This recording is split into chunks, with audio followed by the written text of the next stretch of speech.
lights are out, you stumble in the dark. You kept pushing on, but then you went too far.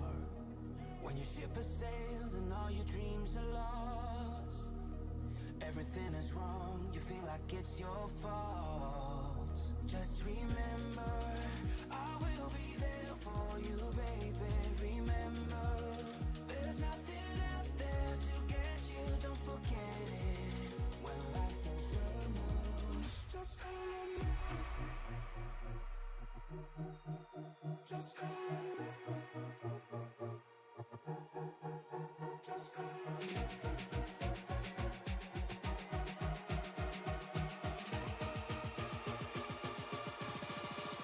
Just call on me.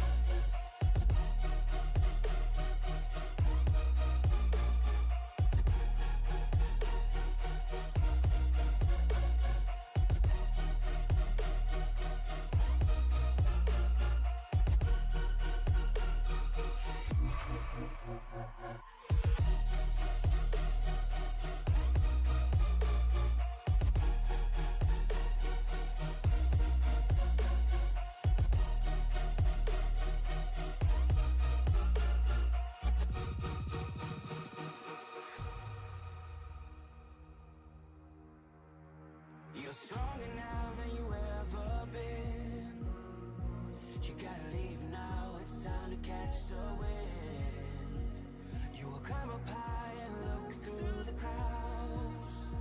And when you're feeling low, I know you'll bounce back. Oh, and just remember, I will be there for you, baby. Remember, there's nothing out there to get you, don't forget it. When life throws lemons, just call on me. Just call on me. Just call on me.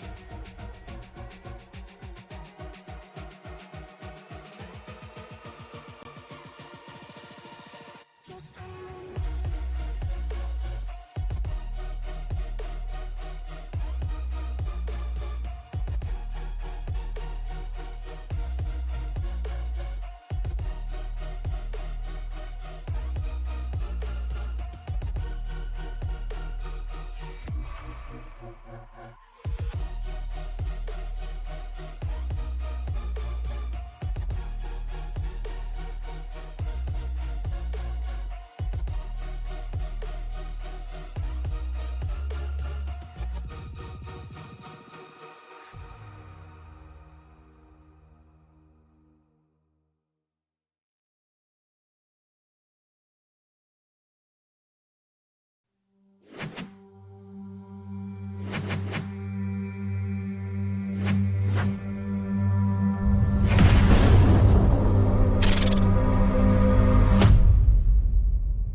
Good evening, race fans, and welcome to Sim Racing Media. Tonight, the drivers of the HTL Cup Series take on one of their crown jewel events in Charlotte Motor Speedway for the BFL 500. We're set to do 208 laps here tonight, live on Sim Racing Media.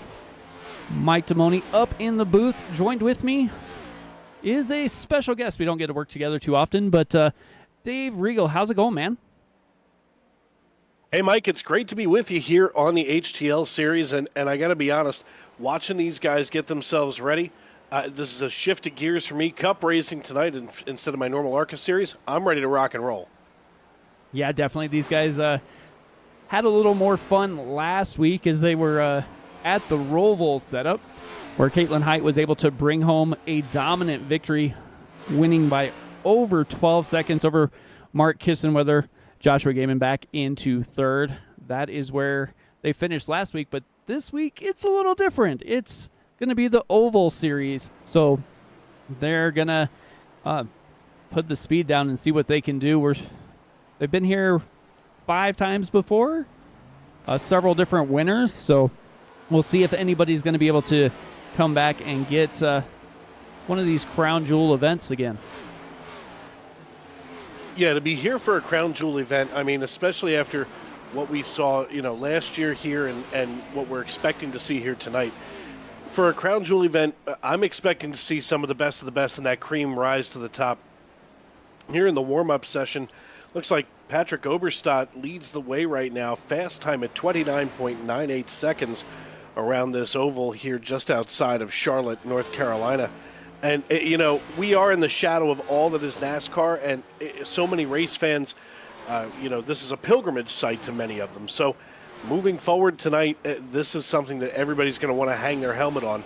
So look for those last about 40 laps to be amongst some of the hottest that we see all night. Yeah, everybody's going to try and mind their P's and Q's through the first part, try and get that track position set up so where they feel comfortable, coming, like you said, through those last, handful of laps to be there right at the end.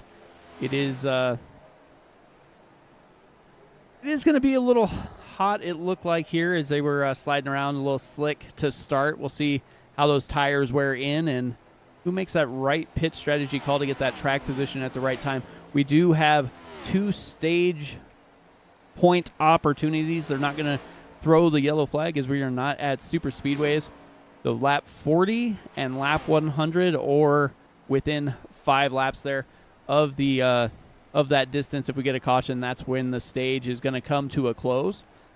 So the nice thing about this is they don't throw that caution, so you're not racing to lap 40, then racing to lap 100, and then set up for that last 100 lap to the finish. They're just about done with this warm-up session, and we'll jump over and let them get into their cars and get on the starting grid, and we'll go through the starting lineup. Pretty interesting evening race condition-wise. 80 degrees the outdoor ambient air temperature in the sim, but 93 degrees the asphalt temperature. We're going to see that temp fall down tonight as, of course, sim time going to be about 6 p.m. So as that sun starts to set over the west side of the racetrack, we're going to see a lot of these cars really start to come in, especially, once that asphalt cools off. Yeah, definitely going to see that come into play a little bit here as we get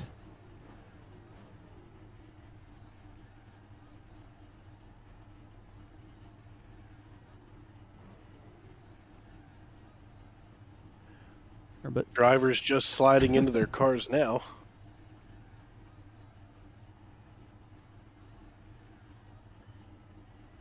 I can go through the starting lineup while you get the graphic rocking and rolling. Sitting on the pole position tonight going to be Austin Mongold in the number 29 Publix Chevrolet Camaro. He'll be joined in the front row by John Hagan. Jonathan Adams sits to the inside of row number 2 with Dustin Hall on his outside. Hunter Peach and Mark Kissenweather in row number 3, while row 4 is going to feature Tyler Ratliff and Blake Henderson. Tucker Sawyer and Bryce Bohr, they're going to be in row number 5, rounding out your starting top 10 with David Smeal and Joshua Gaiman in row number 6.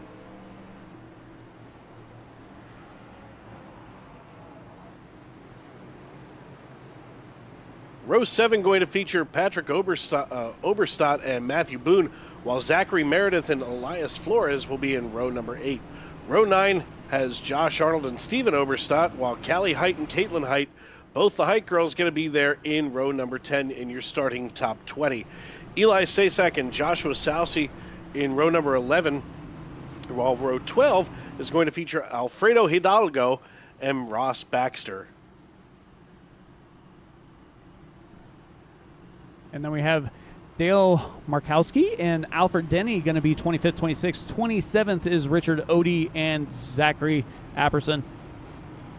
Jeremy Brialt and Riley Garcia make up row 15. Row 16, Chad Swatsworth and Kyle Taub. Row 17, Lily Sharp and Carmen Sienna.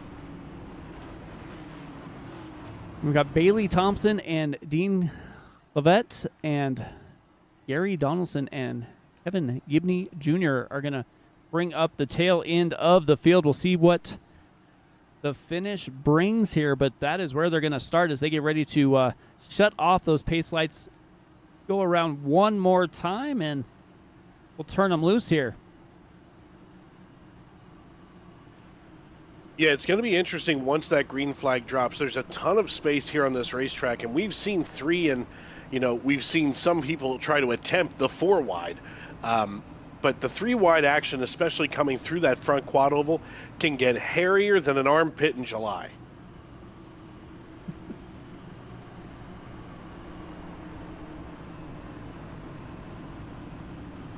Yeah, definitely seen most of the issues that happen here at Charlotte is coming off of that turn 4, because nobody really thinks that outside wall comes out and grabs you, but it definitely does. As they try and get that throttle back down, you can see him slide up towards that outside wall. We'll see if who's able to take care of the tires, not slide that corner, and keep that car under them here.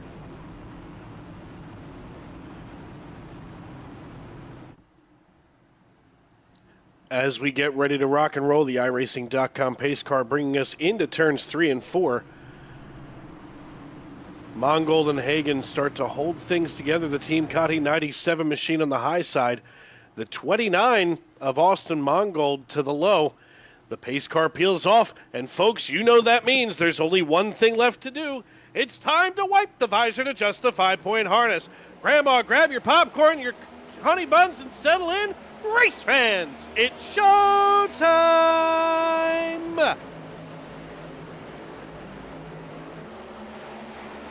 Now Austin Mongold takes the lead here as he was able to work that bottom side, slide up to the top, get a little comfortable there. He's got John Hagen behind him in that high line. Hagen, one of the perennial favorites here in the HTL Cup Series, working that high line, trying to stay with him. You can see them all going single file now behind Mongold, at least for a little while here. A little bobble from about 4th on back, and we go under our first caution.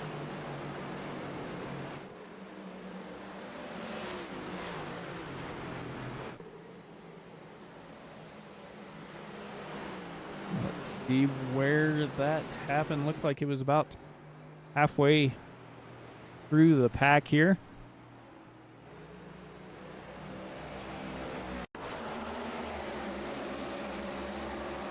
Richard Odie down there on the bottom side.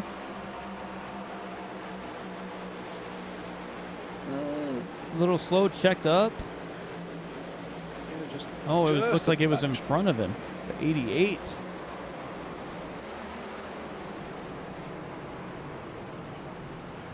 Let's go back and take a look. Saw the 88 into that outside wall, which caused that checkup.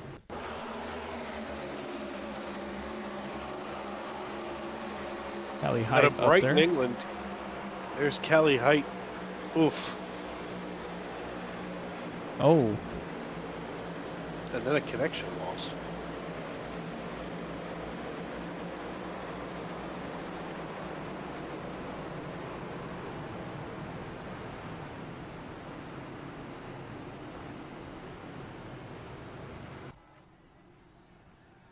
Pretty quick caution. Only one driver comes down. 2 drivers come down pit road. 3, 4. Sure, make me look like I don't know what I'm watching. Yeah, the back half of the field coming down. Starts with nobody, and then all of a sudden it's everybody pits.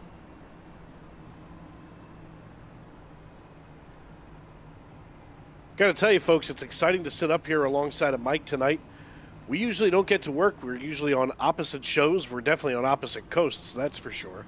But it's exciting to be in here with you tonight for the HTL Cup Series. And Austin Mongold, right now, our race leader, he's got Jonathan Adams behind him in the 91, John Hagen in the 97. So there was a little bit of a shake-up here at the end of that green flag run that only lasted a few laps. But hopefully these guys can get themselves doubled back up and moving forward again. Yeah, that's always one of the tough things. I mean, when you have that first quick caution within that, within 2 or 3 laps of starting the race, everybody's anxious. Everybody's, hard on the throttle, trying to, make their way towards at least a little bit closer to the front, make those passes before it does single file out, and those passes are a little bit harder to come by. But like you said about mid-pack there, everybody decided to make their way down pit lane.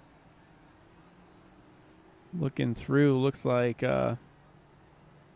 Kevin Gibney Jr. is going to be the biggest beneficiary, up 12 spots already. Yeah, big mover of the race, and all he had to do is not pit. But, you know, maybe you needed to make a couple of creature comfort adjustments down there. I mean, you know, this setup, of course, is fixed. So everybody's already got everything in the car that they can. You know, so really it's only creature comforts, maybe a brake bias adjustment. But even that you can generally do on the fly. Austin Mongol going to get us back to the green flag. The iRacing.com pace car lights are out. That means that we'll be going back green flag racing this time by. Yeah, making their way down the backstretch. Mongol takes the high side this time. Saw how fast he was able to get the throttle down on that initial restart. And this time he's going to be on the high line, so get to where he wants to be before he has to change lanes even.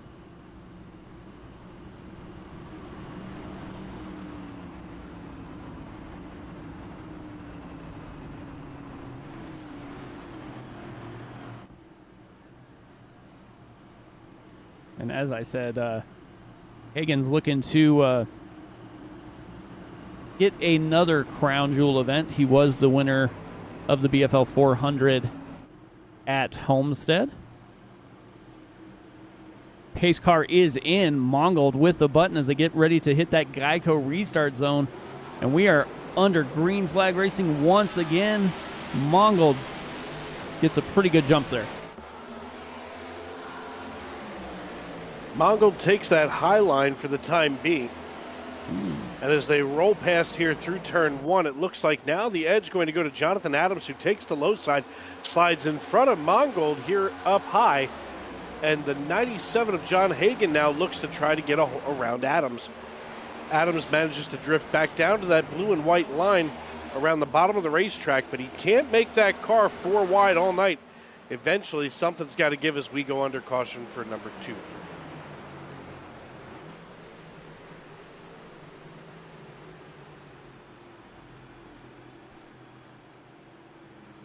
All right, let's see what happened here with Flores.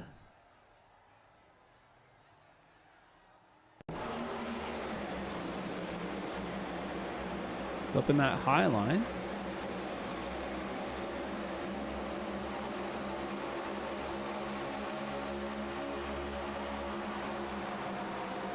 Oh, gets loose on entry.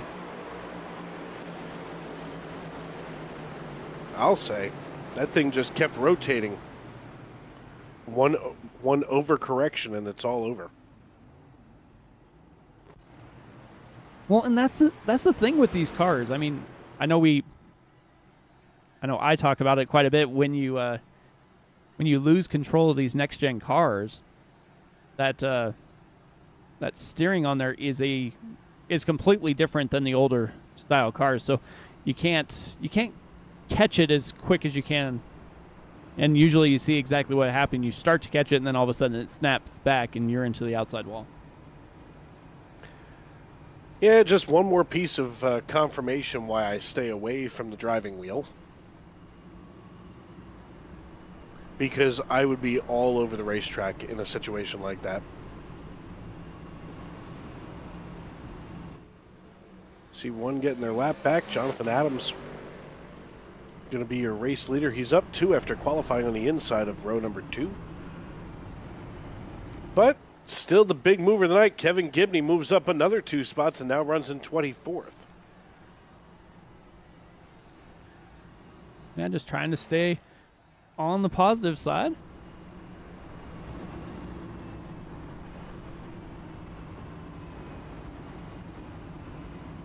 So now we'll see what I was going to say we could see what Mongol can do from being behind there, but he's going to be starting either on the inside or outside of Jonathan Adams, whichever lane he decides to pick here.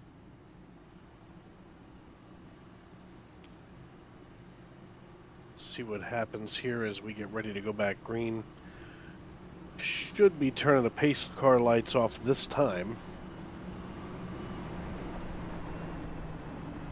And they do, so it's going to be Adams, Mongold, Hagen, Hall, Kissenweather, Ratliff, Boer, Henderson, Peach, Sawyer, your top 10 when we go back.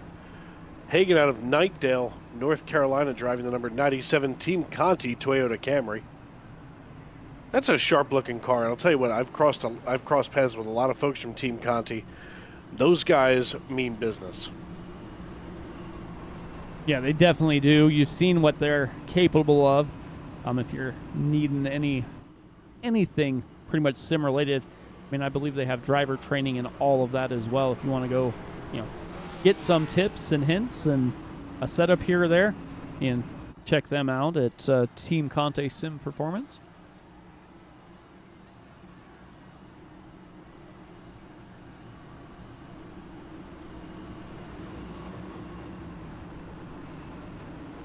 Blake Henderson out of Atlanta, Georgia, the three-time HTL Cup Series winner, driving the number 25 BFL Ford Mustang, running in 8th position right now. Up just basically right where he started. I thought he was going to be up 1, but he just timed in at 8th.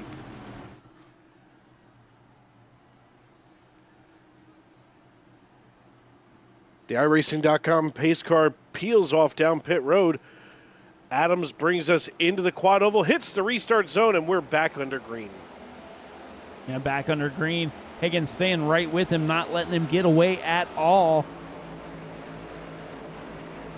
Stallier already dropping back significantly, at least for my money, as he is the 95, running right now in 11th position. He qualified in 9th, and just behind Joshua Gaiman, holding on currently to 12th position, kind of watching Sawyer and Smeal go at it in front of him.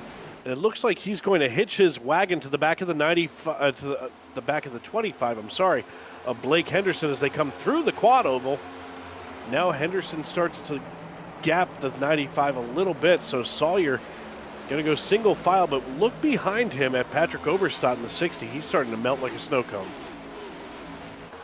Yeah, you can hear these guys chime up on the radio a little bit that some of them just want to kind of ride around, fade back a little ways, get some laps logged, and then they'll see what they have towards the end here. It is a long race. It's one of the longest races they run here in the HTL Cup Series. And Oberstadt. Well, you and I both know that 208 laps is a long time to be on the racetrack for a driver. I mean, even running it straight through, you're looking at 104 minutes. And here's the deal. For all of that time, these drivers need to be feeling one another out. If you've got a car or if you've got the skill to beat somebody else, use it, but know when to use it. Otherwise, all you're going to be is a plow truck out on the racetrack. Yeah, exactly. Dustin Hall just laid fast time. Bryce Boer just laid fast time down at 30.04 seconds out of South Florida, driving the number 47 Ford Mustang.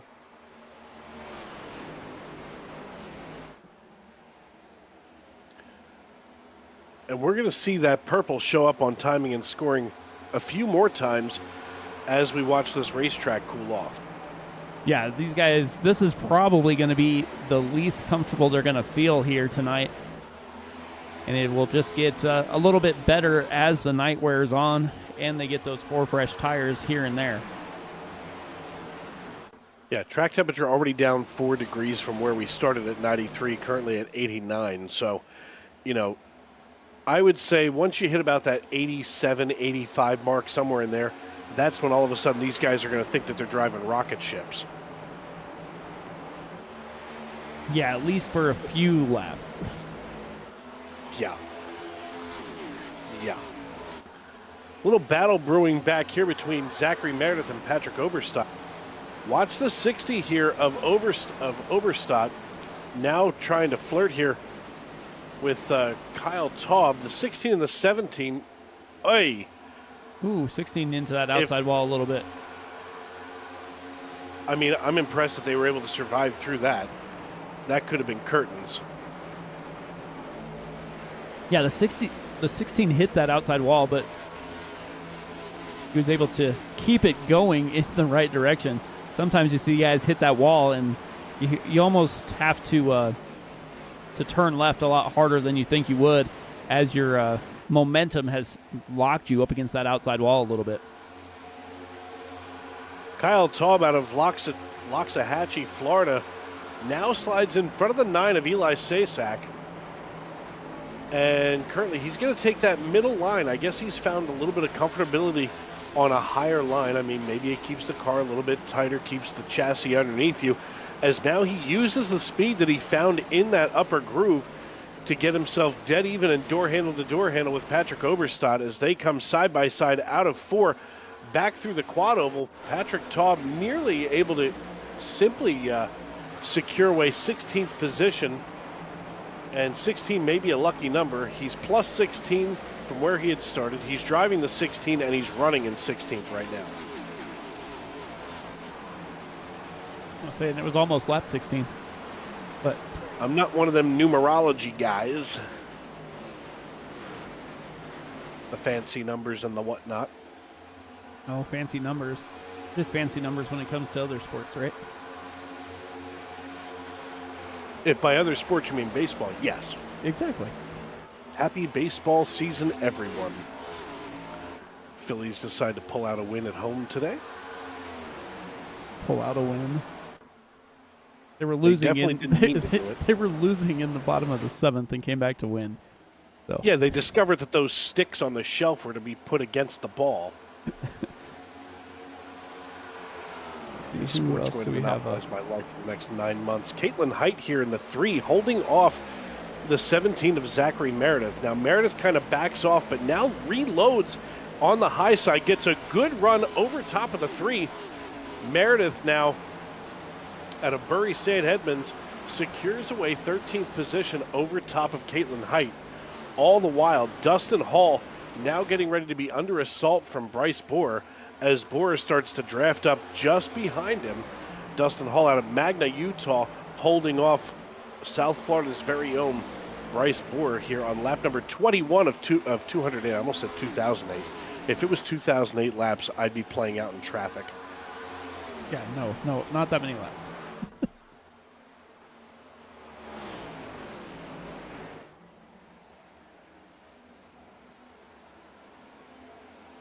You know there's a guy living in his mother's basement right now going, I'd race a 1,000-lap race. Oh, I'm sure. I think I've seen the sim rig for that too. Oh, good Lord.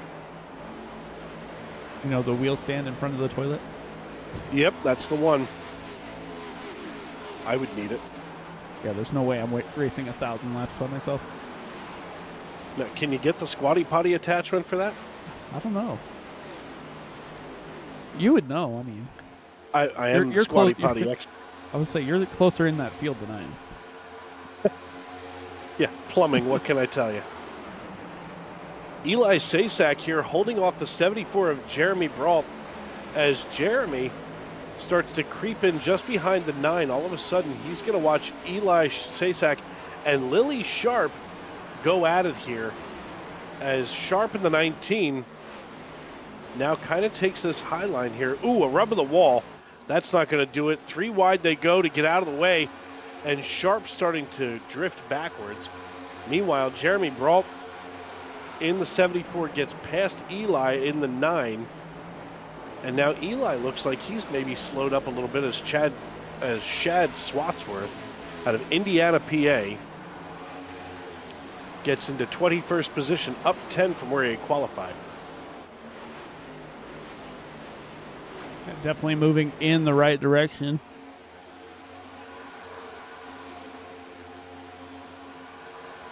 It looks like Patrick Oberstadt looks like he kind of cut that quad oval quite a bit there, but he's still able to maintain his momentum as Cizek is trying to get back to Oberstadt there again. The 18 of Swatsworth now hugs down to the low line, gets just underneath Lily. And Lily Sharp now gets a good draft here to the rear of Patrick Oberstadt. Meanwhile, back at the ranch, Jonathan Adams, who qualified in 3rd, currently runs in 4th. He's about a little bit less than 0.2 of a second behind the 97 of John Hagan. With the exception of Bryce Bohr, most of these guys here in the top 5 really haven't changed positions that drastically. No, everybody's pretty much maintaining them through the top, say, 7 spots there. Boyer's the only one that was or has been able to make up any ground in that board there, as he is up to second. Dustin Hall, your race leader, he qualified in 4th. He now leads the way just ahead of Bryce Bohr, John Hagan, Jonathan Adams, and Mark Kissenweather. As we work lap number 28 of 208 here at Charlotte Motor Speedway, you're watching the HTL Cup Series live on Sim Racing Media. Mark Damoni and Dave Regal with you here in the Tony Trapasso Memorial Broadcast booth, bringing you all the action tonight. And I got to be honest, these guys really seem to have gotten, guys and gals that is, seem to have gotten their act together, and we've got a great race brewing.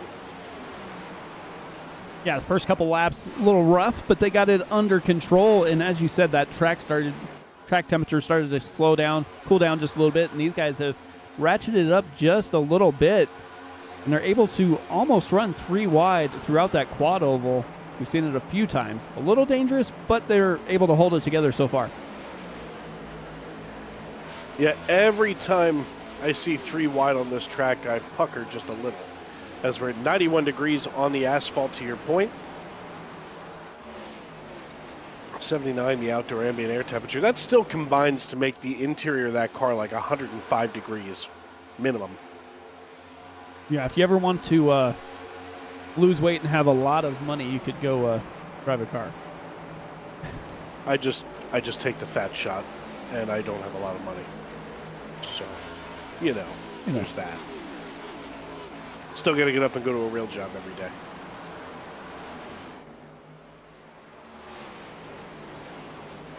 Watching the 8 of Steven Oberstadt here on the high side, just over top of the 25 of Blake Henderson. Henderson really has slid back far. He's down 13 positions after qualifying in the top 10. Now running in 22nd, now down 14 positions. I'm not sure what's going on there with him. I doubt that it's mechanical. It's almost like he burned his stuff up too early, and now he rides around here in 22nd position.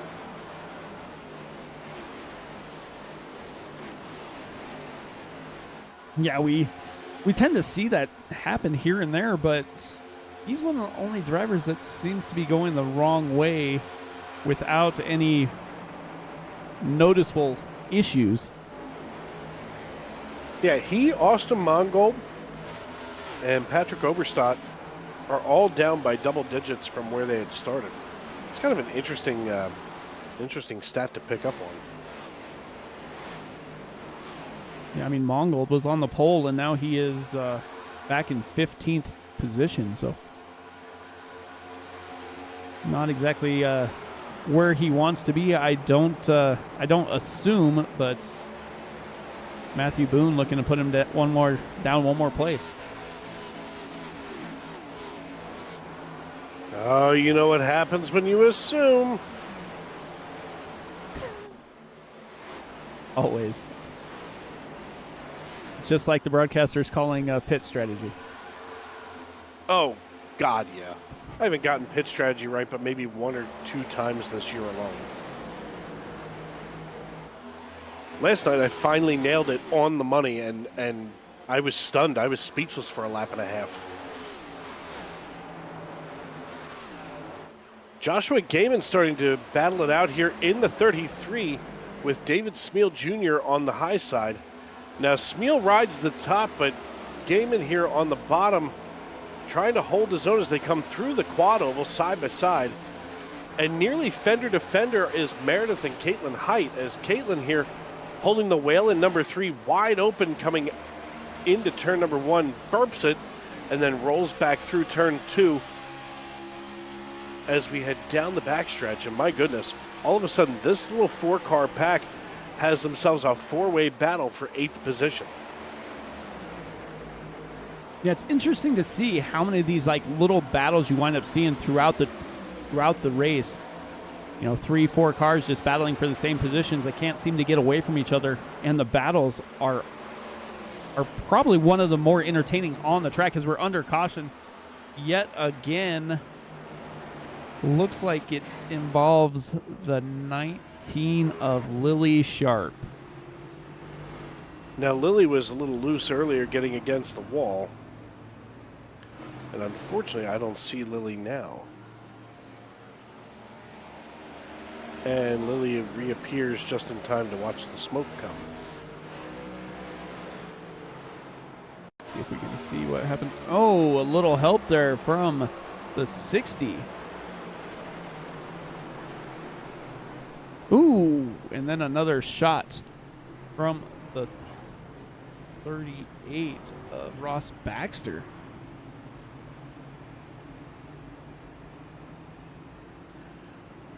Now, we were just talking about pit strategy. I would surmise we should see wholesale pit stops now. 37 laps in the books.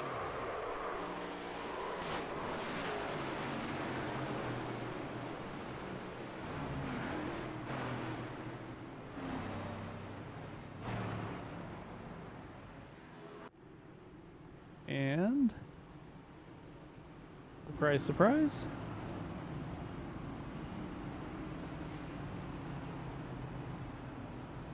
Everybody comes down.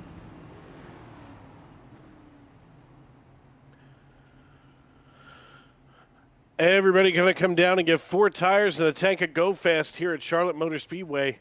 Mike Damoni and Dave Regal with you here in the Tony Trapasso Memorial Broadcast booth. You're watching the HTL Cup Series live on Sim Racing Media. I want to thank everybody for tuning in, for welcoming us into your homes, onto your phones, wherever you may be and however you may be listening. We thank you for making us a part of your Monday night. Yeah, and with that, looking at the lap count, that is going to be inside that 5-lap window for the stage break or stage caution points. So the last green flag lap is what they're going to count for stage points. So the top 10 there will get those stage points and move on with their pit strategy that they were able to come down under caution and get taken care of.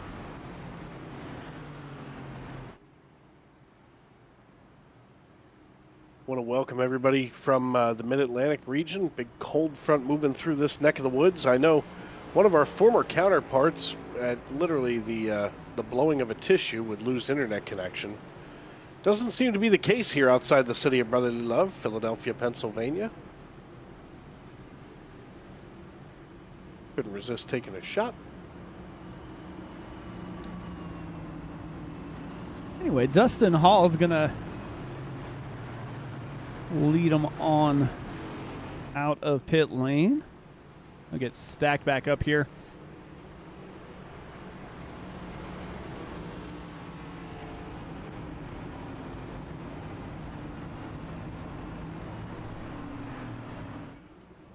As they come out of pit road and get back behind the iRacing.com pace car, it's going to be Dustin Hall, John Hagan, Mark Kissenweather, Bryce Board, Jonathan Adams, Hunter Peach, David Smeal, Tyler Ratliff, Zachary Meredith, and Joshua Gaiman, your top 10.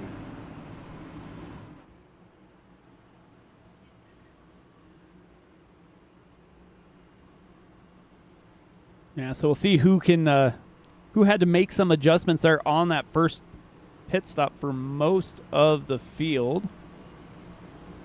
If something maybe wasn't quite right there on that 29 Chevy of Austin Mongold, set up a little bit too much for qualifying trim and not quite enough race trim.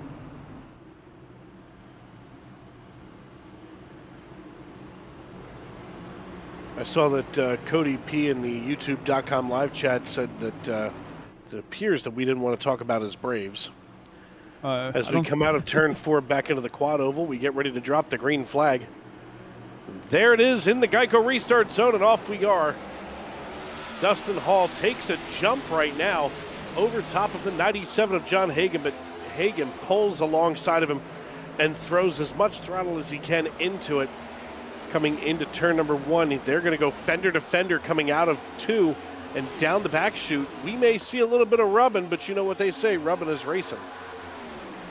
That is not what we saw in the Xfinity Series over the weekend. No. No, sir.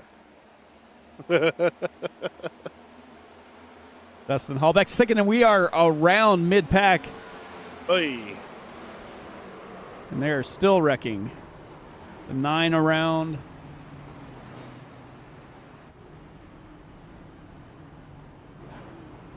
I don't know that Hidalgo got really caught up in it, but he slowed down enough. It is smokier than a hookah lounge back there. Wow. Let's see, Denny Garcia. Classic. Denny Flores. I don't know who's not involved. Mongold involved. Ratcliffe. Damon. Oh. Field Literally Jr.? the top 7, 8. Everybody else, not so much. We'll see if we can see what we need to watch here. This is going to be just like trying to unwrap those Christmas lights after they've been in a box since last year. It's always a disaster. It starts around the 3. Oh, yep.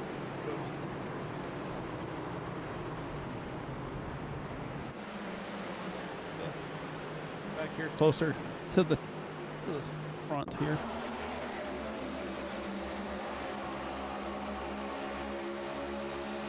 It's weird.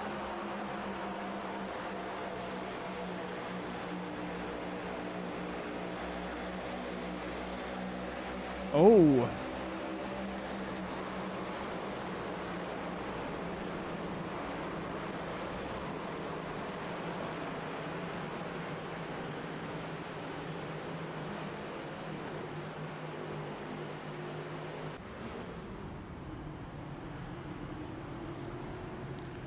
"43 laps in the books. We're just about a quarter of the way there." It's just in front here.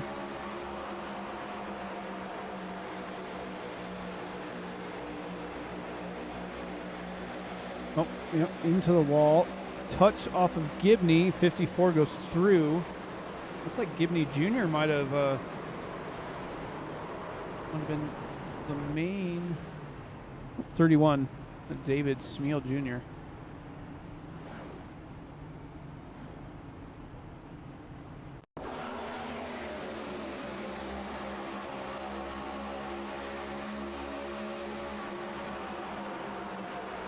Did the 91 get a little loose, go into that outside wall here. Goes down, hits the 54, and then back into the track, hits the 33. And then disaster strikes after that.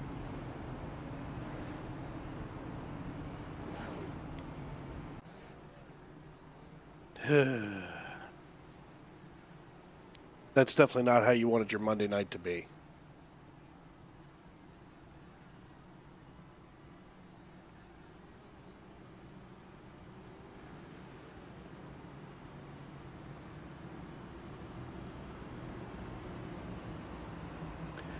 The iRacing.com pace car lights are out. That means that it's going to be Dustin Hall, John Hagan, Bryce Bohr, Mark Kissenweather, Hunter Peach, Zachary Meredith, Caitlin Height, Matthew Boone, Tucker Sawyer, and Jeremy Brault.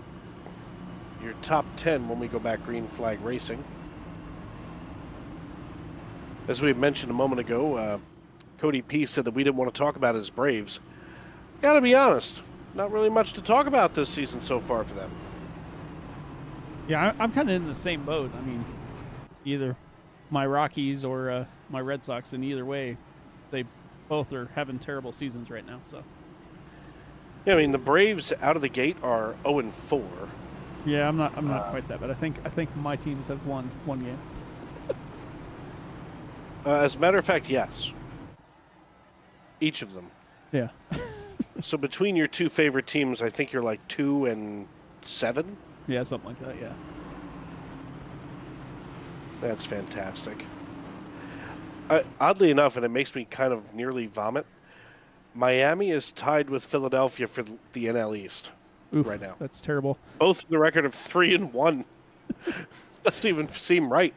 We hit the Geico restart zone John Hagen drops the hammer, and off we go. I'm assuming that later on in the season, Miami will not be atop the NL East. I would assume not, but you never know.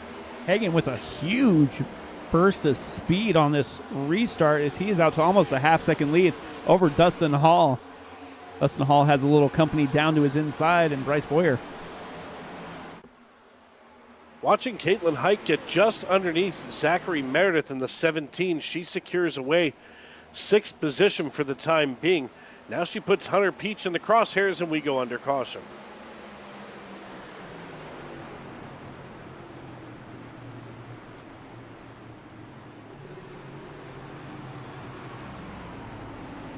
Caution number 5 for those of you keeping score at home.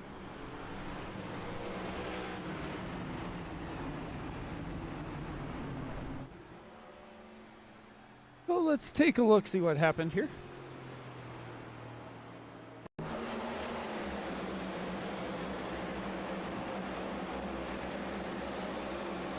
Smil Jr., 31 there. They'll go down on the bottom side. Oh, the 24 gets loose. Eek. Riley Garcia gets loose in the 24. David Smil Jr. gets into the back, and that is the reason we're under caution this time.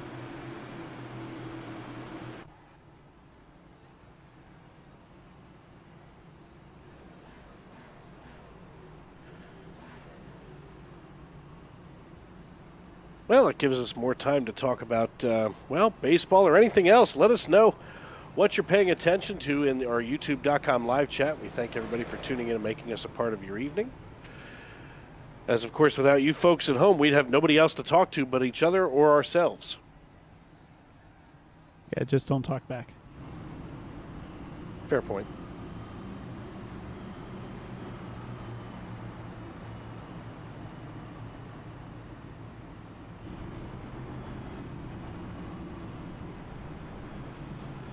It looks like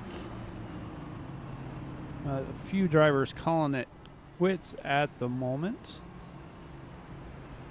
Josh Gaiman, Josh Wilsey, and Elias Flores all calling it a day. Oh, no, Flores is back on track.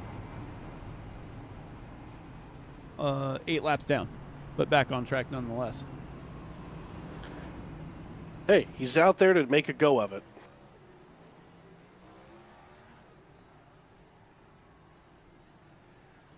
I mean, at the end of the day, and this is something that I used to learn a lot from Chris Claude in Sunday Night NASCAR, go out there and run as many laps as you can, gather as many points as you can. I mean, even if you're a couple of laps down, maybe you were in an early wreck, and I say early, I mean at this point we're just about a quarter of the way through this race. You can sit there and maybe somebody else wrecks out. Maybe you're, somewhere like, I don't know, 30th and about 12, 2-3 laps down. You can make those up as the cautions come, especially when you're looking around and you already see that there's 5 cautions on the board for the night. Pretty good chance that you're going to be able to, work on getting those 3 laps back one way or the other. Yeah, you'll have enough time to try and do that, so. I mean, even like Richard Odie is out on track as well, about 14 laps down. Hey, there's still. So you're saying there's a chance? But that's my point. I mean, you're out there, and other dumb things, bad things can happen. Connection issues, wrecks, and so on. All of a sudden, you're gaining a spot here and there. And obviously, you're not going to gain 3, 4, 5 spots at once. But you've got enough where you can still make those points. And I see drivers all the time that consistently make the playoffs in their respective leagues because they just simply go out there and try to run as many laps and do as well as they possibly can. The iRacing.com pace car peels on down pit road. Once again, John Hagen with control of the field gets a good jump over Dustin Hall in the Uno car. Bryce Bohr in the 47 bringing up 3rd position, but John Hagen off like a shot. And, the thing with this is at a place like Charlotte, he's going to wind up getting gobbled up like a taco at a Weight Watchers convention.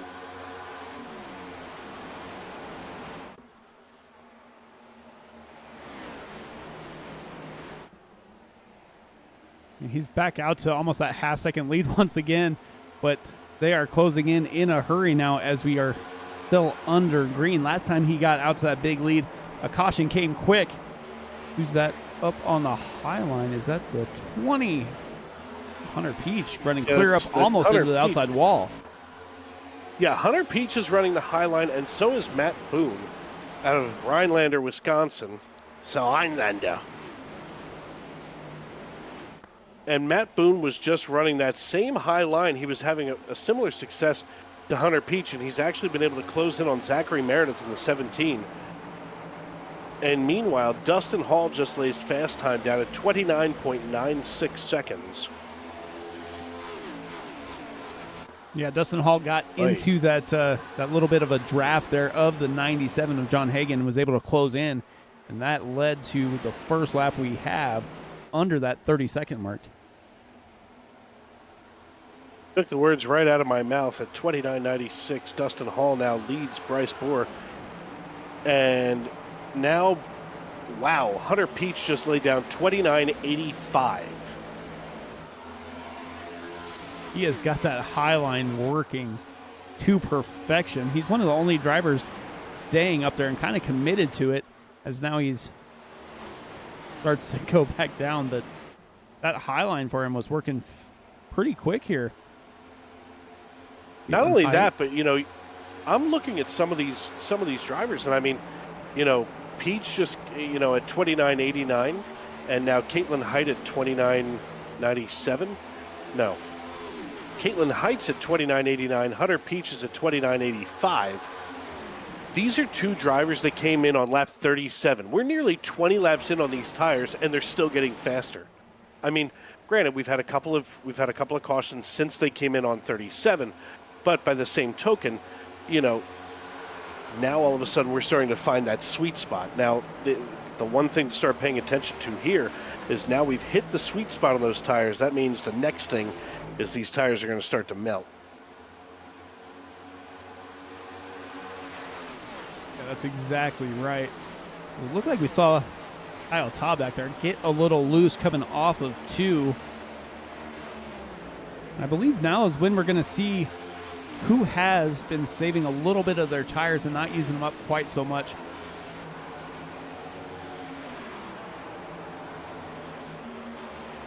Well, that's something that, it's going to reveal itself probably in the next 8 to 10 laps. There's a weird little battle back here for 21st position.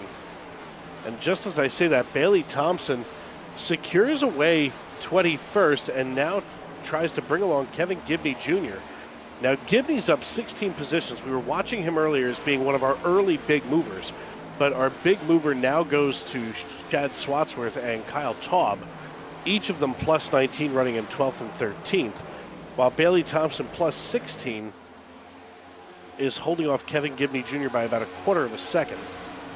I move further up through the field. Hunter Peach running in 4th position right now in the 20-piece. I'll tell you what, he's got about a 10th of a second now less over Mark Kissenweather. We might be seeing Kissenweather know that he's got to be able to get around him before those tires fall off, and we start to see these lap times slow down again. Yeah, Kissenweather was up right behind John Hagan, but had a little slowdown, and Peach was able to take advantage of it and get around him.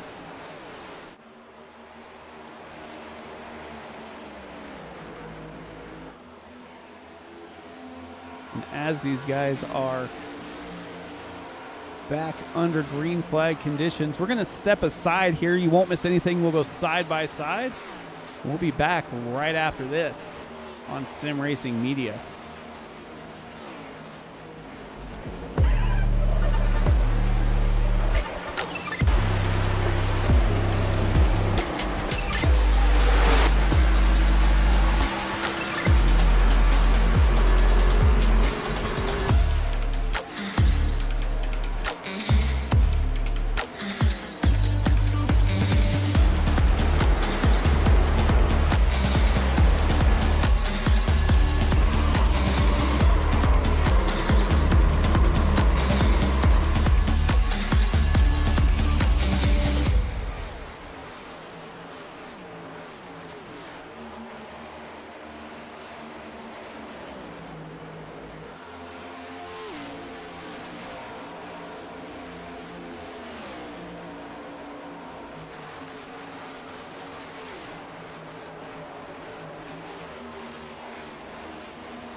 right, welcome back, everybody. You didn't miss anything as we were side by side. Like we had a couple drivers get into the outside wall a little bit, have to slow down, but 68 laps in, that's kind of to be expected. But we do have a battle brewing here between Kyle Taub and Chad Swatsworth.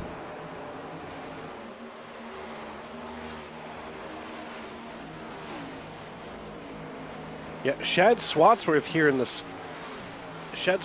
there in the 18 machine, just ahead of Taub in the 16, and Taub's kind of been playing that yo-yo game. He gets right up on the rear deck lid of the 18 and then backs off just ever so gently, and now they've got about a half car length between them, which translates to about 1/10 of a second as we work here on lap number 69 of 208.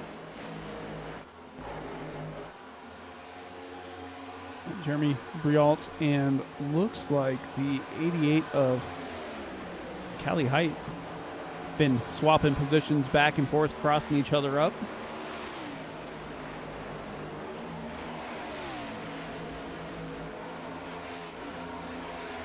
Callie Height here in the 88, Michael Irvin's number, now trailing Jeremy Brault in the 74 by just a little less than 2/10 of a second. Chad Swatsworth starting to close in now on Tucker Sawyer. All of this going on now as Swatsworth now gets around Sawyer and puts the 88 of Callie Height in the crosshairs. So the Brighton, England native going to have to hold off the 18, and it looks like he is coming hard for the rear bumper of the 88. Yeah, definitely closing in here. Side by side through turn one. We'll have the momentum coming out, and it looks like the 18 there is going to be able to clear.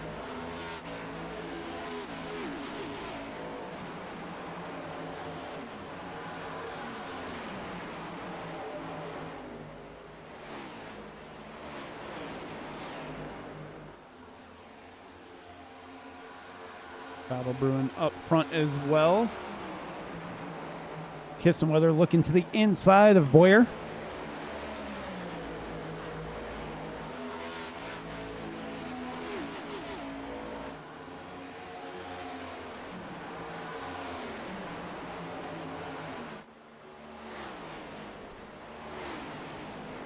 Like I said, little battles here and there between 3 and 4 drivers. Be some of the most entertaining to watch as they are still battling back here. Taub, Height, Oberstadt.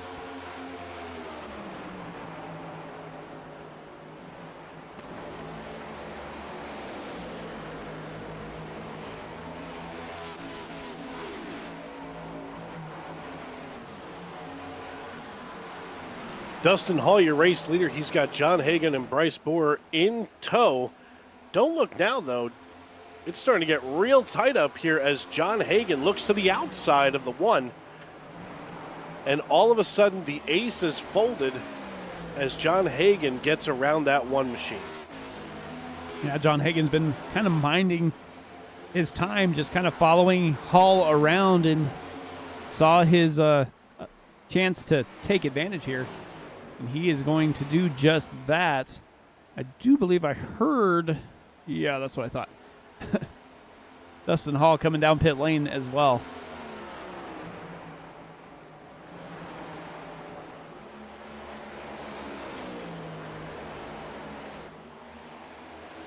So just a shade under 50 laps looks like it is what our pit lane is going to be, as everybody last pit on lap 37. So I imagine we're going to see a few more drivers elect to pit pretty quickly here.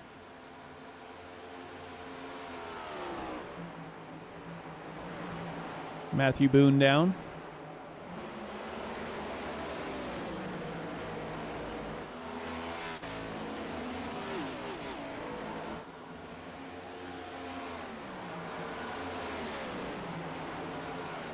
Kissenweather able to go to the inside and get by Boer.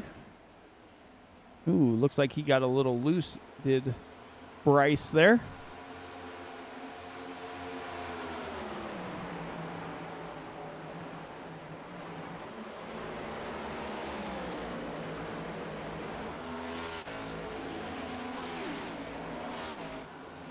Looks like so far just a couple of drivers taking the opportunity to come down. 77 laps in the books. Dustin Hall comes down to the 74. That leaves John Hagan atop the pile. 40 laps on those tires, as now we're really starting to march through on our way to lap 208. As it's Hagan, Bohr, and Kissenweather and Height, your top four. Add in Hunter Peach to make up your top five.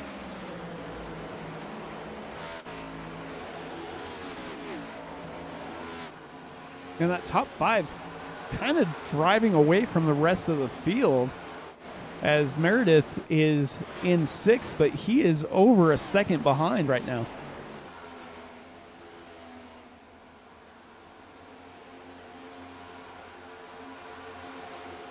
Rialt, Wadsworth, Taylor, and Oberstadt are the top 10.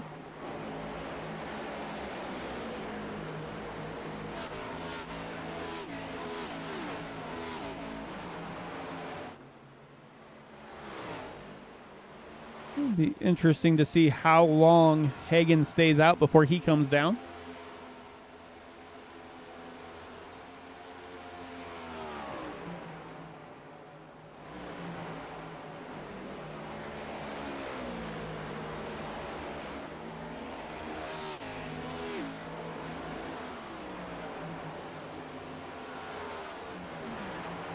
I mean, he is all by himself, has almost a 2-second lead.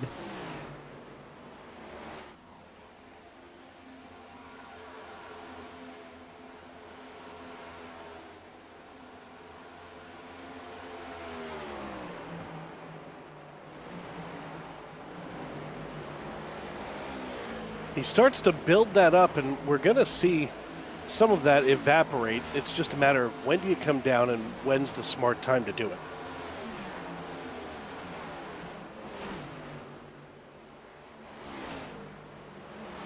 Now looking back at the one machine of Dustin Hall, his last lap was a 29.97.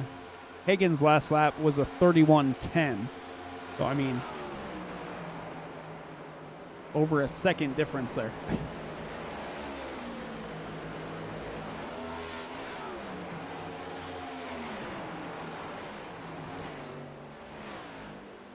There is No indication when we're going to see Hagan come down yet. No, not. Kissenweather, that seems like a season down south. It's Kissenweather.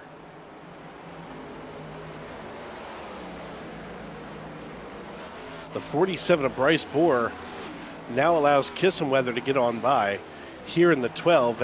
And again, your top six haven't been down since lap number 37. And in fact, even as I'm peeking here at the pit strategy, I see most of these drivers all with 46 and then some laps on these tires.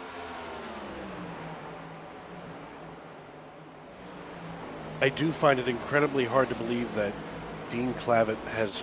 that didn't register. That's why.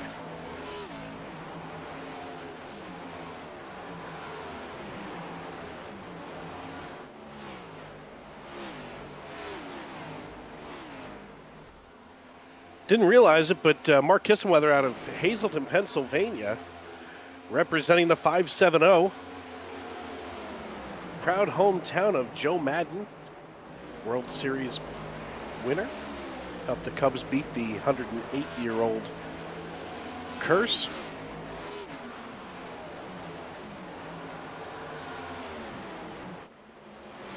I mean, Hagan has got to love what he's seeing behind him as these guys keep throwing punches at each other. Kissenweather, Peach, back and forth. Ooh!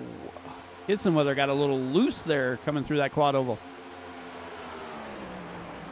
Just a little bit, and at the same time that he was losing things a little bit, Shad Swatsworth here all of a sudden gets single file and about 0.2 of a second behind Kyle Taub. They were just fighting it out, and I don't know if it's when they heard, or saw Kissenweather get loose, but both of them seemed to back up almost simultaneously.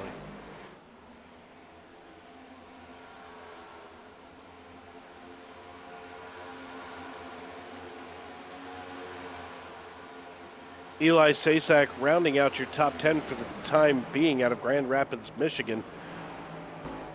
He trails Dean Clavitt now by just 15/10 of a second. And Clavitt climbed up 26 positions, as well as Kyle Taub, two of your big movers, as these drivers now work on lap number 87 of 208. 47 Ford is in his way down pit lane.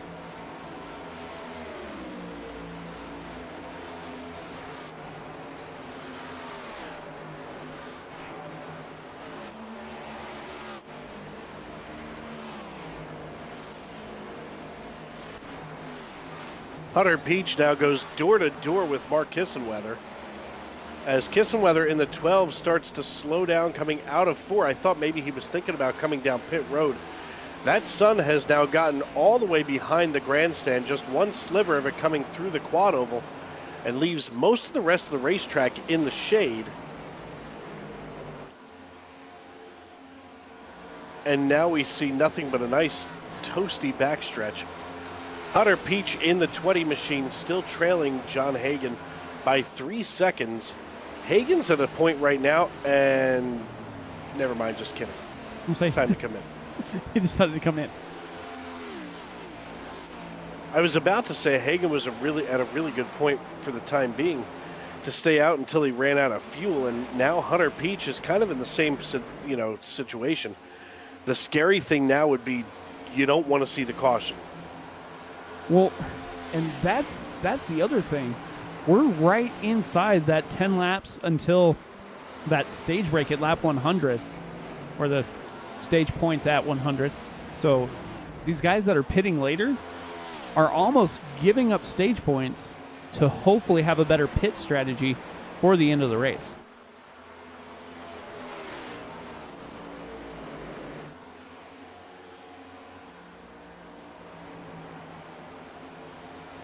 And the other thing about these green flag pit stops is it kind of spreads out the field quite a bit. So we'll have to see how this all cycles through as the 12 Mark Kissenweather comes in. Going to turn the lead over to Meredith, who has Swatsworth right with him. Oh, that isn't Swatsworth. Meredith and Swatsworth, they're going to take over the lead. Then Dean Clavitt, Kevin Gibney Jr., Dale Markowski. Callie Height still stays out after coming in on 37. So it looks like it's going to be Callie and maybe Josh Arnold, Riley Garcia. They each came down on 37 and 46. So, at least some of those drivers have a little bit more time, but it looks like Zachary Meredith has decided he's going to turn it over to Shad Swatsworth, who's going to pick up a little bit more time ahead of the pile out of Indiana, Pennsylvania. Yeah, right there you see Pennsylvanians making their appearances. Your neck of the woods, man. They heard this was the place to be. Oh, apparently. Swatsworth just saw Hagen go by, so Hagen got his lap back the hard way here. Swatsworth trying to stay out for 7 more laps and get those bonus points before he makes his pit stop.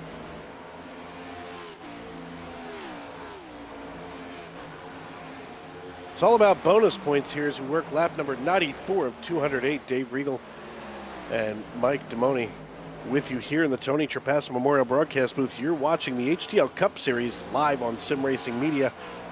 I want to thank everybody for tuning in. Let us know in the youtube.com live chat what you're watching, who you're pulling for tonight. As I'm making a special appearance here since the Goat Locker Racing ARCA Series is off tonight. And I heard that there was a friend in need. There was.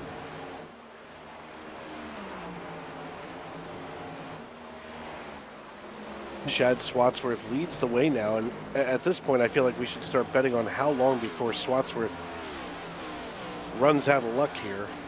That fuel only runs for so long. I'm going to say probably pretty soon here. Yep, down he goes.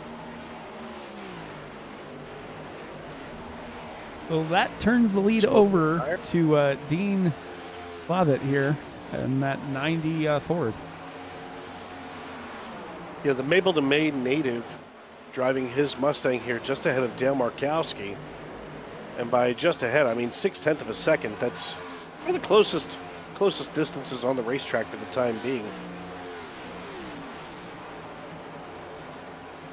Dale Markowski driving the 83 is then 3.6 seconds ahead of Josh Arnold in the deuce. And here comes Clavitt and Markowski together.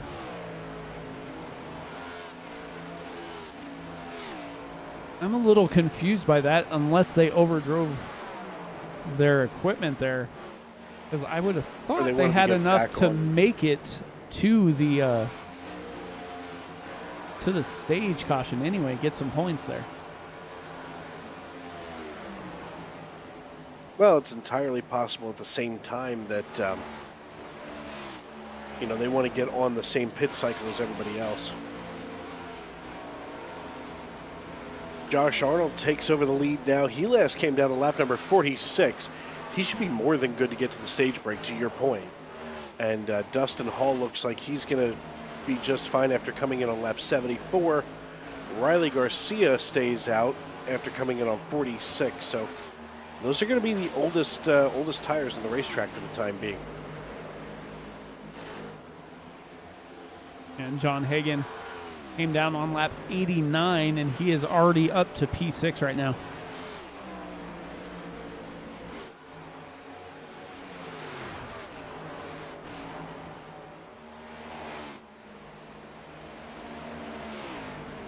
As we wait for this green flag pit cycle to end, we'll go over that top 10 real quick. Josh Arnold, Dustin Hall, Riley Garcia, Matthew Boone, Jeremy Brault, Bryce Borer, Hunter Peach, Stephen Oberstadt, Matthew Boone, Mark Kissenweather, and Kyle Taub is now Josh Arnold takes over the lead. I saw a lot of names fluctuating, but that could just be connection issues.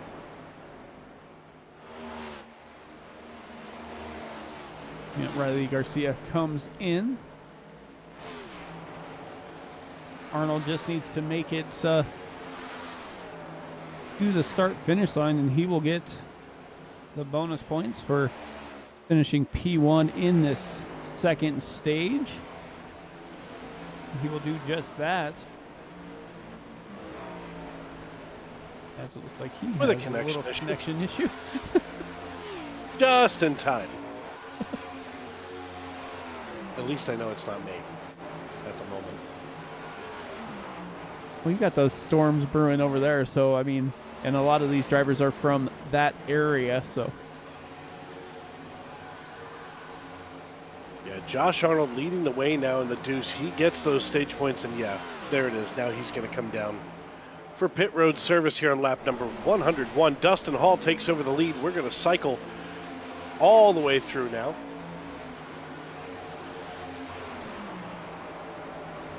How did John Hagan drive all the way through the field after coming in on lap 90 to cycle back into fourth position? I don't know. I didn't realize Toyota made a rocket ship. Well, Hagan drives the wheels off of those things. He's a multiple-time winner here this season. I mean, he started on a tear. He won at Homestead, Kentucky, Chicagoland. He won at Road America. And then he took an off week and came back, and apparently somebody took the lucky horseshoe, because he has not won since.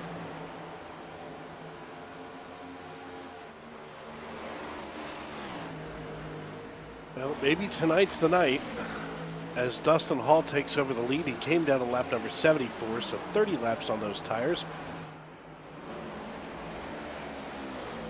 Josh Arnold, after staying out as long as he did, is now down a lap. Kevin Gibney Jr., the last car on the lead lap.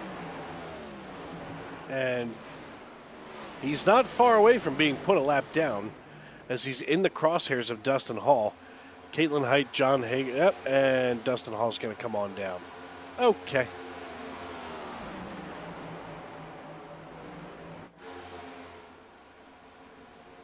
And he is not going to stop for service, I don't believe. Maybe he will. He's on pit lane when the caution came out for our sixth caution of the night.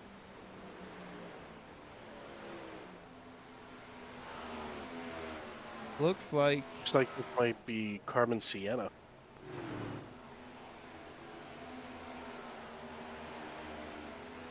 let's see what happened to Carmen here.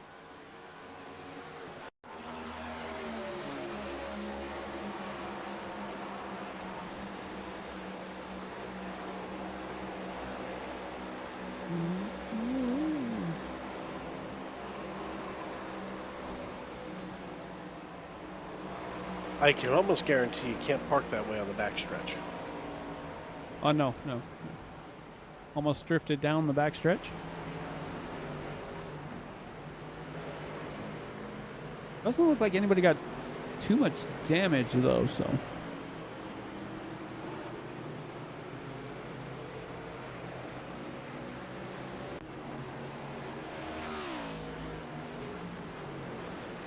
"106 laps in the books. We finally have another caution. It's been a while since caution number 5 flew, so I don't hear a whole lot of complaints there. That gives these drivers just enough time to catch their breath and now get the all-important next round of tires.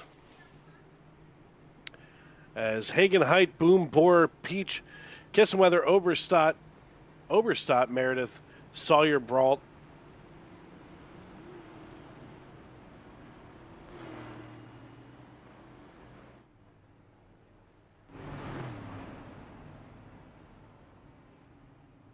Dustin Hall gets his pit cycle completed, and he's going to cycle back to the front, I do believe. Josh Arnold also gets his lap back. Lucky dog there.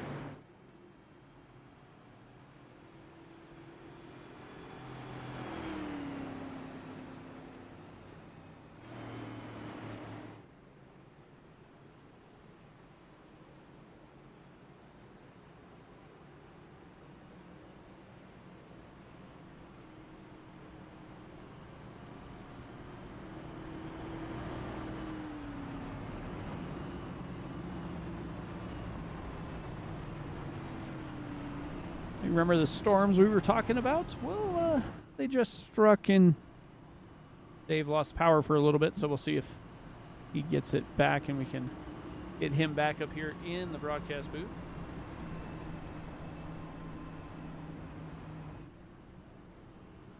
Or some of the drivers are hoping the same thing from the Pennsylvania area.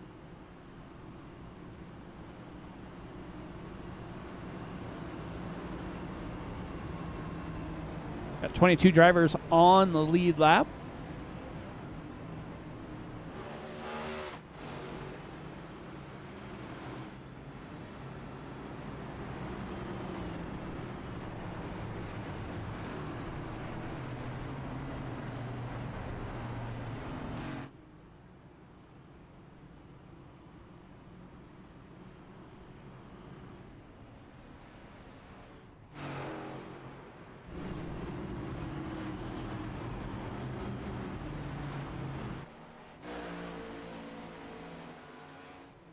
We are stacked back up. 100 laps left to go here in the BFL 500 from Charlotte Motor Speedway. Mike Timoni up in the booth by himself for the moment. Hopefully get some power back for Dave.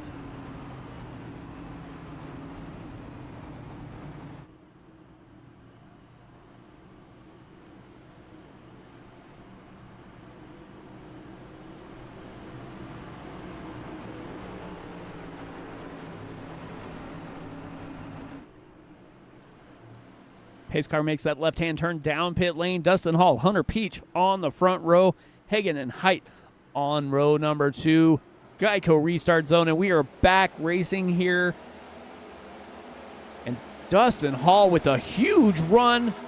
John Hagen goes 3 wide on the bottom, pushing his way into second. Hunter Peach stuck in the middle, not where you want to be in turn 1 and 2. Peach hanging on tight in the middle.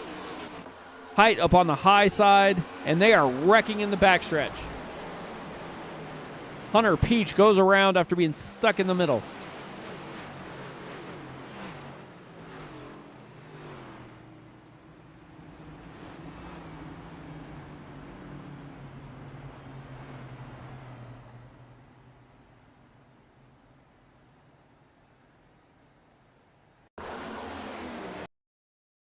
But right after the start-finish line, you can see Hagen go down to the bottom. Going to put Hunter Peach in a tight spot. Height up on the high side, Peach in the middle. The 28 of Matthew Boone on the bottom. Oh, Height gets into him, just bumps him just a little bit, sends him down in front of Matthew Boone. And that is what's going to cause Hunter Peach to spin out here. Little bump there from Caitlin Height.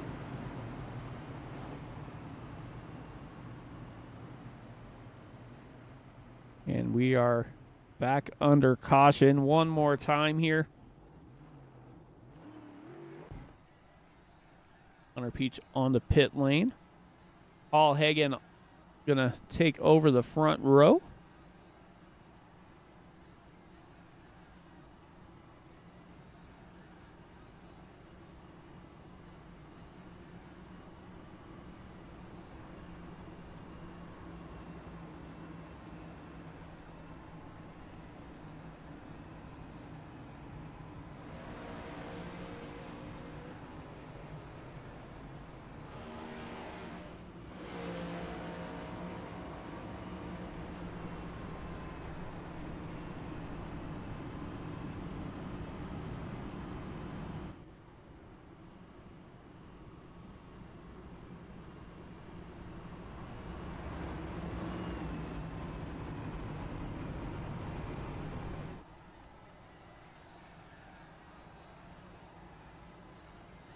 Quick recap here. We've got a couple drivers put it on the hauler already.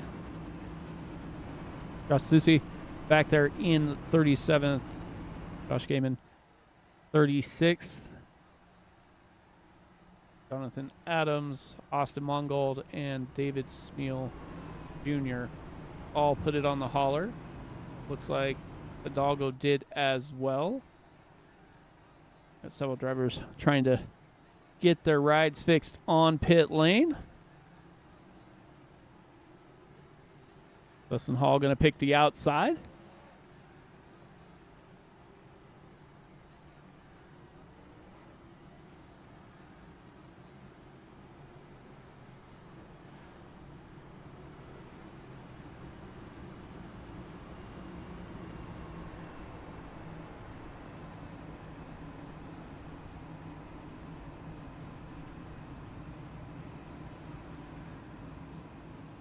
So they are stacked back up. Dustin Hall on the top side.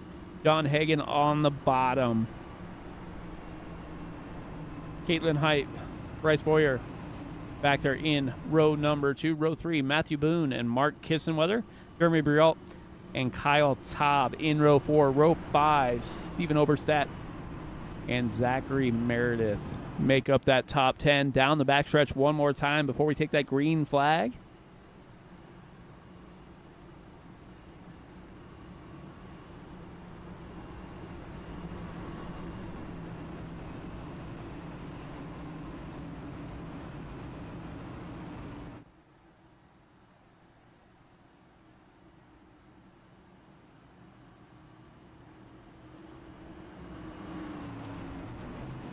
Pace car's going to make that left-hand turn, and we're going to be back under green flag racing. Dustin Hall with the button, headed to the Geico restart zone.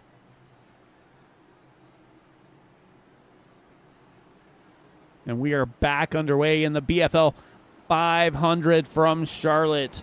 Look, we got a little close. Might have got a little loose there as Hall and Hagen kind of trading punches a little bit. Hagen back into second. Caitlin Height, Bryce Boyer side by side for third. Kissenweather gets by Boone and going to slide into the 5th position here.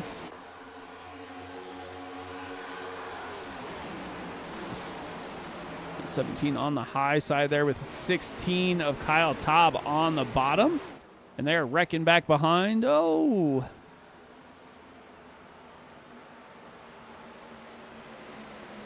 Even Oberstadt.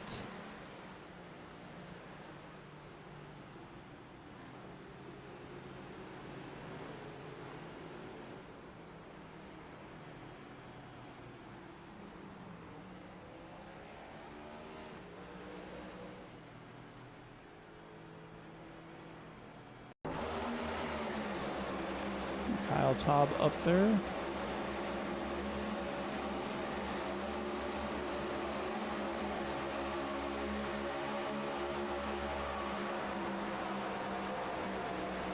Oh, 8 just got loose. Tried to save it, just couldn't do it.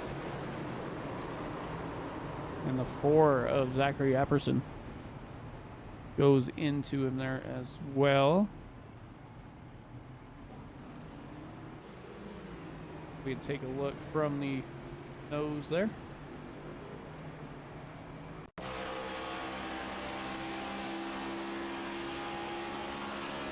On board with the 4.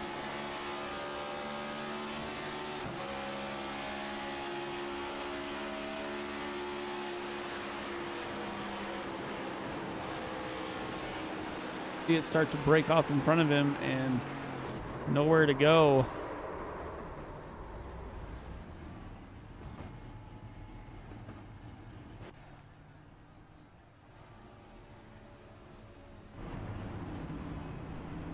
Dustin Hall coming down pit lane one more time.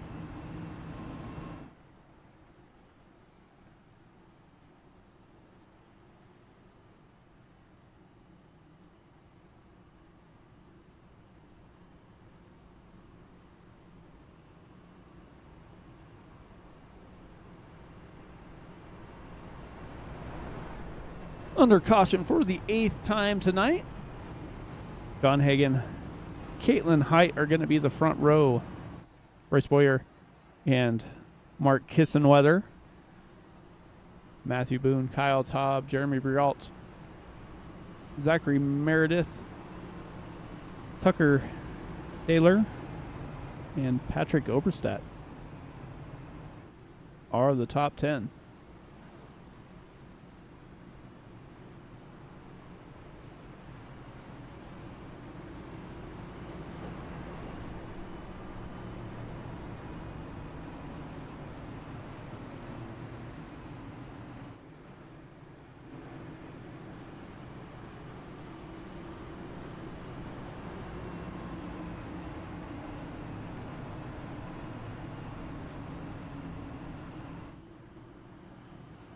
Like we're going to have 21 cars on the lead lap. Unless Dustin Hall, yeah, Dustin Hall's going to go a lap down after coming down pit lane there.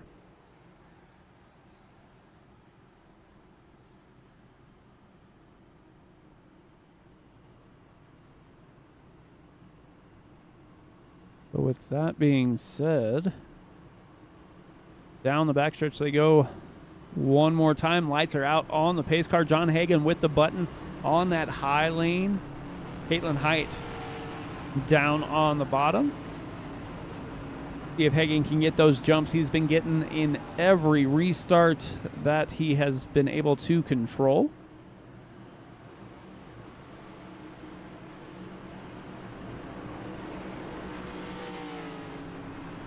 Coming to the quad oval. Pace car's going to make that left-hand turn down into pit lane.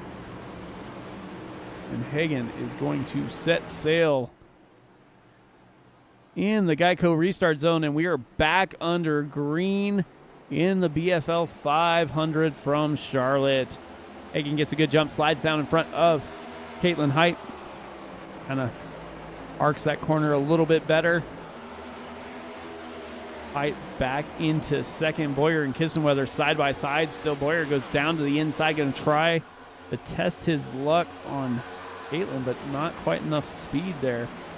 He is losing a little bit of ground there.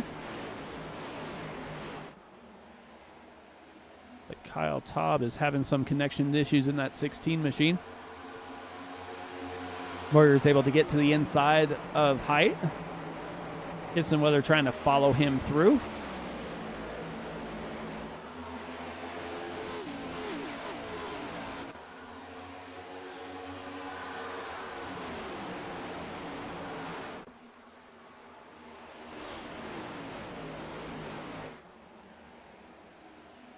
All right, since Dave had a little bit of power issue, Alan's going to join me in the booth for a little while, see if Dave's power ever comes back.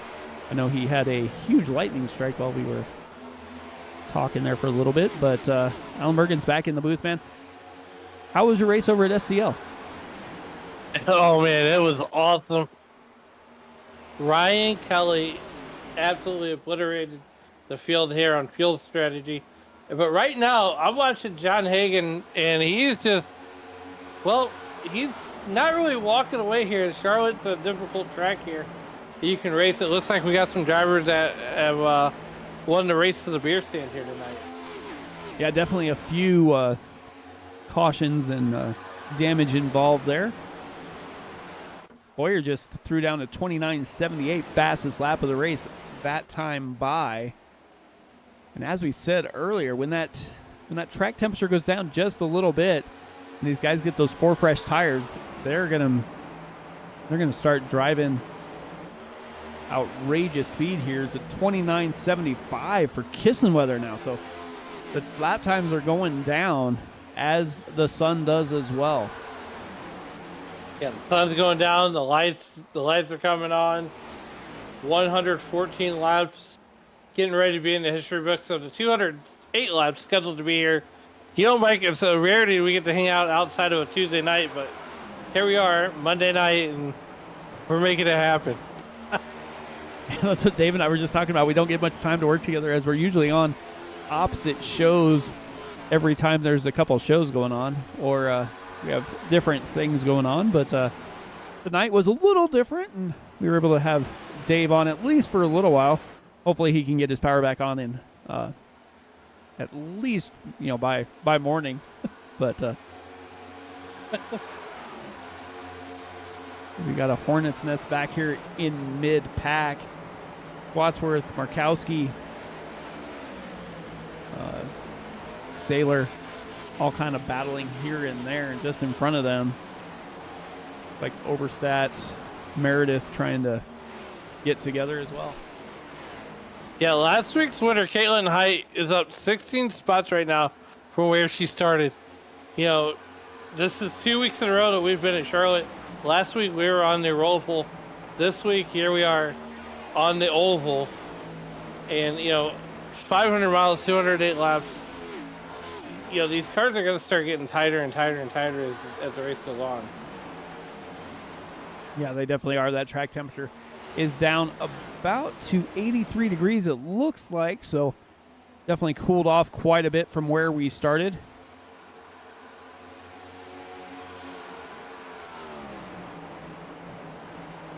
Oberstadt had a little rough go of it as his car kind of snapped a little loose there.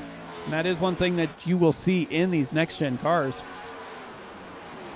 That pinion steering, it's hard to catch. You're chasing it, and then all of a sudden it'll just snap loose on you.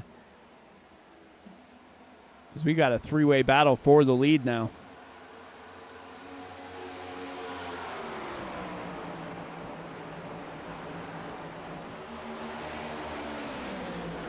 Boyer, Kissenweather, and Hagen all within less than half a second of each other. You gotta love it.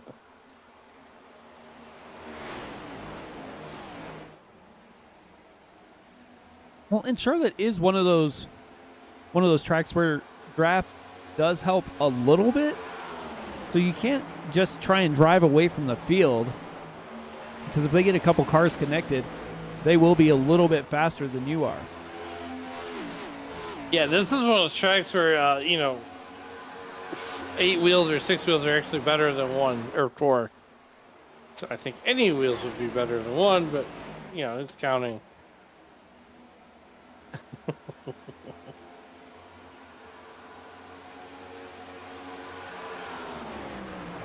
Back through the field, looks like everybody's fairly well spread out. Little battle here between the 18 and 95, Wadsworth and Taylor.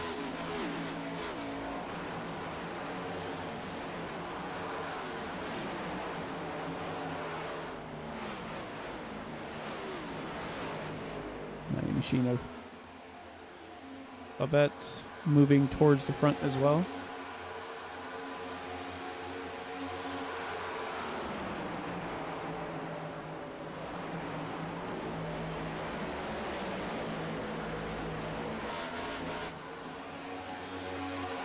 as we are single filed out now, I think it's going to be a perfect time to take our second break tonight. We'll step aside. We'll go side by side. You won't miss anything, and we'll be back here on Sim Racing Media right after this.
Welcome back, everybody. Just completed lap 137. We had a change for the lead while we were away. Boyer and Kitzenweather able to get by Hagen. Hagen's still hanging on for third. Everybody pretty much on the same pit strategy now, though, as already came down that last caution on 106. It definitely, John Hagen, though, Mike has been, well, he's been in class of the field most of the weeks except for last week. You know, but he was right there at the end. Bryce Bohr right there in that number 47 car. Mopar colors on a Ford Dark Horse Mustang. Gotta love it.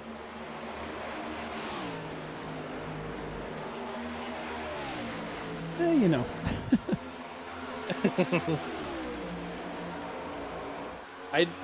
Look, I did get a text message from Dave. He is sitting in the dark.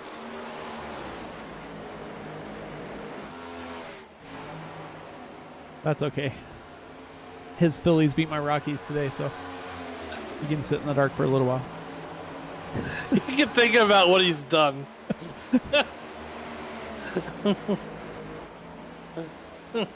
Hagen back to the lead after dealing with the lapped car of Blake Henderson there for a little while.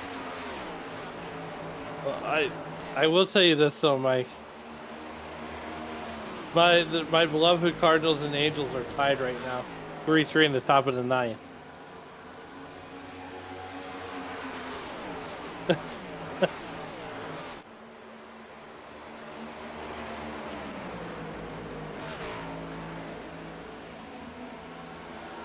Who else is back here? Josh Arnold trying to make up a little bit of ground. He stayed out one stage 2, got those stage points, and now he's trying to battle his way back through the field. He's up 6 spots, running P11 at the moment, has Dale Markowski in front of him, up 15 spots. Biggest mover of the race, though, looks like it's going to be the number 16 Toyota of Kyle Taub, up 24 positions, running P8 at the moment. Yeah, I mean, he's one of the drivers here, Mike, in this league that if he could put a whole night together, it would be amazing for him. And, well, you know.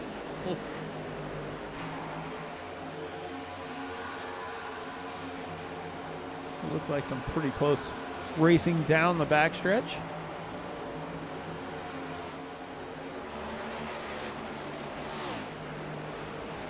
$143 laps in the history books here. There's the 9 car, putting the moves on the 83 car. That's Dale Markowski. Eli Sasak there, and that number 9 car on the inside. These guys are battling pretty hard as we are we're on the back end of this race. Looks like a car's got some connection issues. Yeah, there's some pretty heavy storms going through that East Coast area. So you're kind of going through looking at where some of these drivers are from, and a lot of them seem to be from that Pennsylvania area. So kind of funny seeing Dave, hearing Dave talk about it. They just happened to show up, so apparently it's the place to be. You know, last year, I get PTSD at this track because this is the racetrack that that Dave and I got Jonathan Leach through a thunderstorm here in southeast Missouri. So,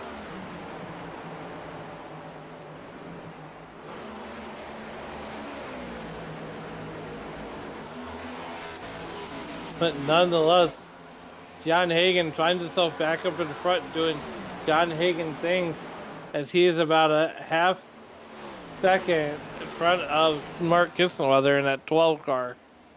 There's the eyeball test. Yeah, Kissenweather trying to take over second, and he'll do that coming through the quad oval. These guys have all basically been just shuffling positions here and there. Now you have the 3 Chevy of Caitlin Height up 16 spots running P4, and Jeremy Baralt up 24 running P5, and Kyle Taub up 26 now running P6. So everybody's going to have to make one more pit stops. It's just a matter of when they're going to make it.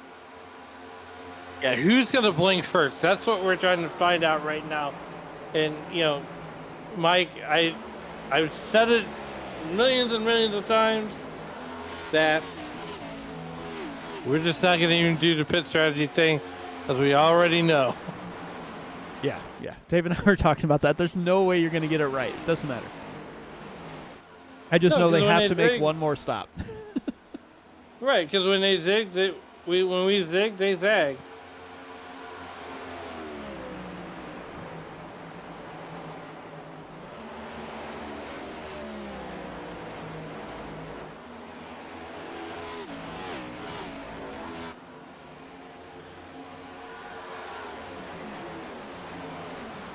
We're watching the 83 car of Dale Markowski. He's going under the 18 car of Shad Swatsworth. Thinking about the high side, thinks better of it.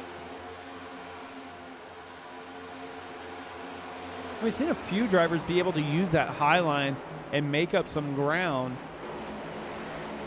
but it's not the preferred way around Charlotte here for a lot of these drivers.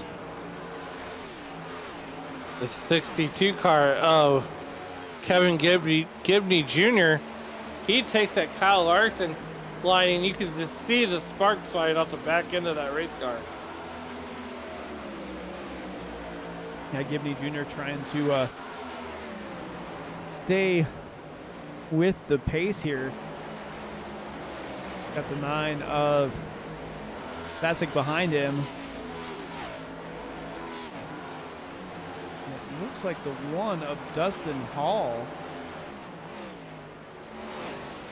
Not sure what happened to Dustin there, but he went down pit lane, spent an extended amount of time there. He was one of the tougher drivers we had on track, leading multiple laps, but now he finds himself mired back in 21st position, at least a lap down. Good, you know, I could feel the cash register going off in my head when we were watching that 62 car of Kevin Gibney Jr. It's the most expensive car on the racetrack right now.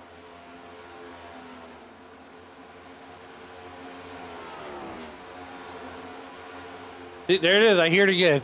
Either that one or maybe it's this one.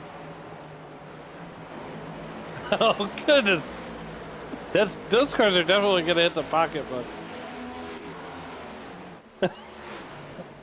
Speaking No, of hitting the pocketbook, John Hagan looking to win another one of these BFL races. He was able to bring home the victory on the BFL 400 at Homestead. But now he will try and do that again here in the BFL 500 at Charlotte.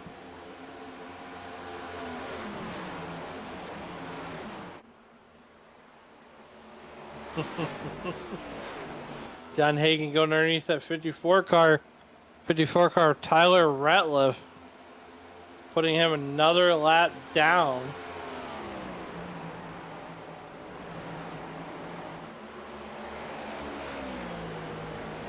They all pitted on lap 106, so they can make a few more laps here. You'll know it'll be 50 laps to the finish. So they can make about 3 more, and then they should be good to go because they would have done 50 green flag laps. Absolutely, and John Hagan almost out to a whole second over Mark Kissenweather.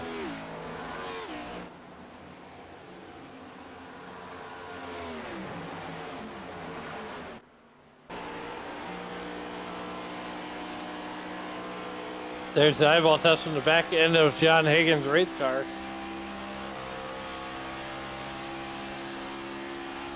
And from the roof of Kissenweather here.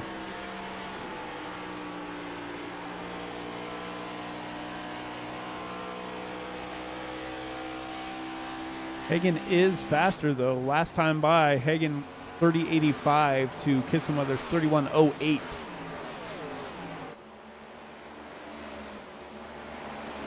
You know, Caitlin Height has been staying out of trouble all race long, but Kyle Taub, he's definitely been the show here tonight, as he's up 27 spots from where he started there, running solidly in the top 5. Yeah, just a steady race there from Taub. You know what they say, slow and steady wins the race. That's kind of what Dave and I were talking about after the rash of early cautions. I mean, if you can stay on the track, yeah, if you get involved in an incident, it sucks and you could go laps down, but there's always going to be somebody else who had a worse day or a harder incident here. And right now, it looks like 27th is running. He's 14 laps down, so he's still trying to make up some laps, because as long as there's some laps left in the race, I mean, you're going to be able to at least make up a couple positions here as Taub comes in, Boyer comes in as well. Hagen's still hanging out, rolling. It looks like we got about 47 to go here from this one.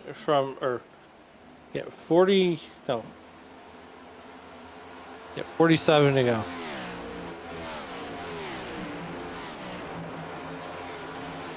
Henderson down on the bottom there. I was saying, my head hurts from all the mathing we did over on the early show here tonight.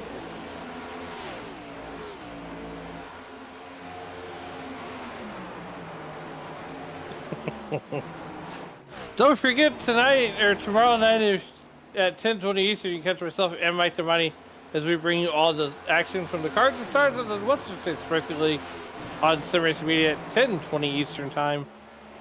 That's in the PM. That's 9:20 Central, and I believe it's 8:20 Mountain Time. Yeah, 8:20 my time. So almost 24 hours from now, we'll be live in the booth.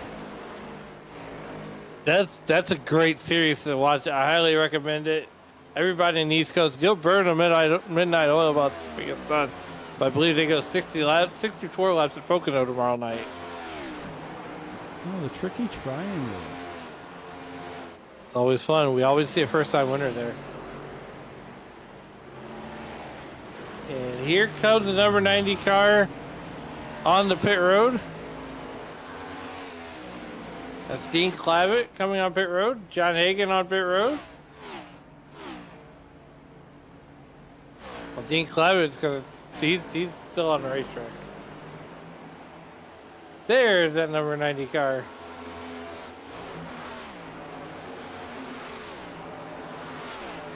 Everybody is spread out back behind them after coming down pit lane. Right now, there are 5 cars on the track that have not hit pit lane yet.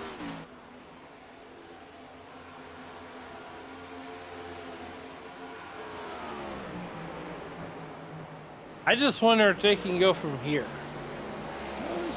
Should be able to.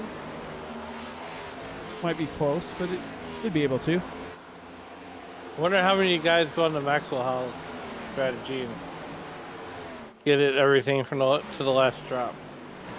Oh, Hagen underneath Clavitt. Oh. Don't know what. Tire lockup. Wow. That's going to be close. Does Clavitt get busted for speeding? I don't think so, but wow, that was a close pit entry there.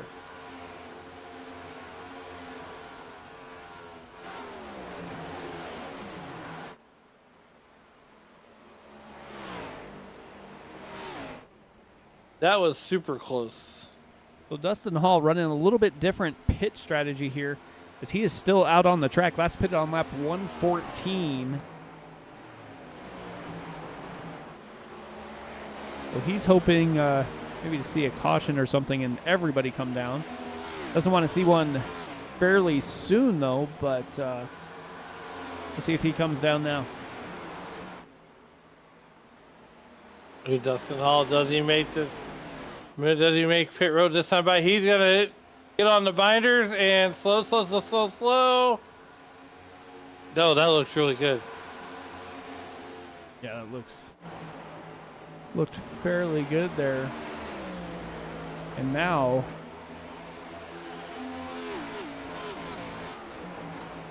got the 4-pack, almost 5 for the lead here. Boyer, Kissenweather, Taub, Hagen, and Height.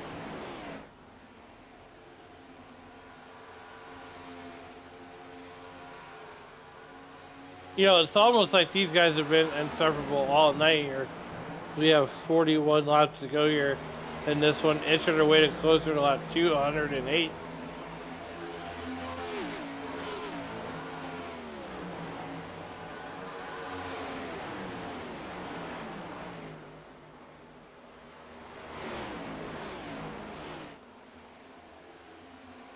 Hagen. Ooh, Hagen went to the outside. Got into that outside wall a little bit, maybe. Lost a little bit of time there to Taub. Kissenweather goes to the bottom side of Boyer, and he's going to get by.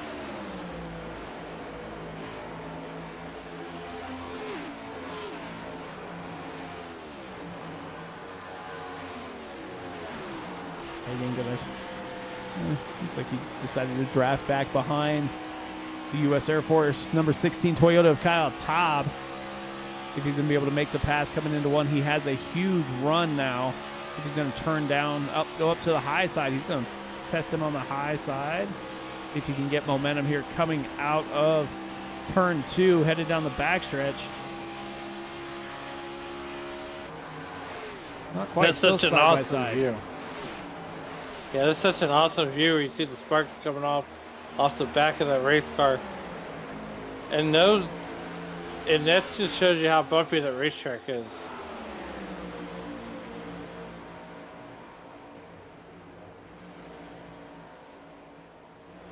Hagen just 100. went purple. 29.73. Oh, goodness gracious.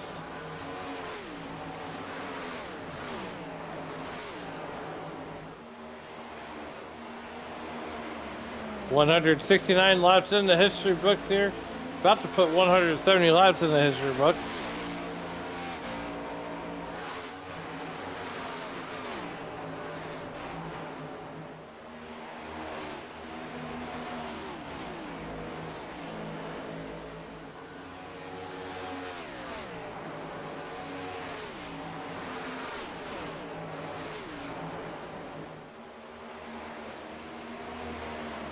Kissenweather still leading.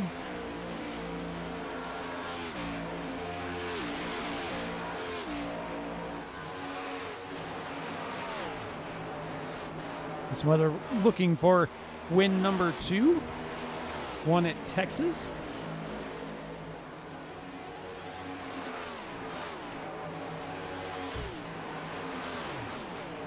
They are going to have to deal with some lap traffic here momentarily as well. I was gonna say, what a drive that Kissenweather has had so far.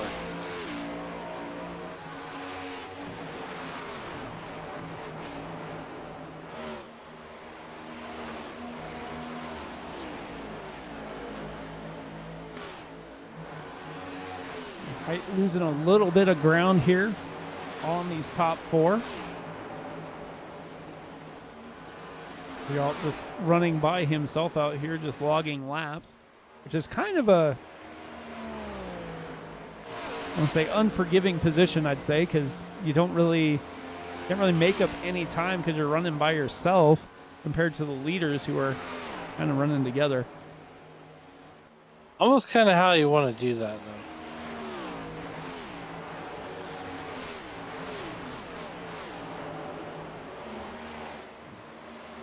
He is 5.5 back of the leaders at the moment.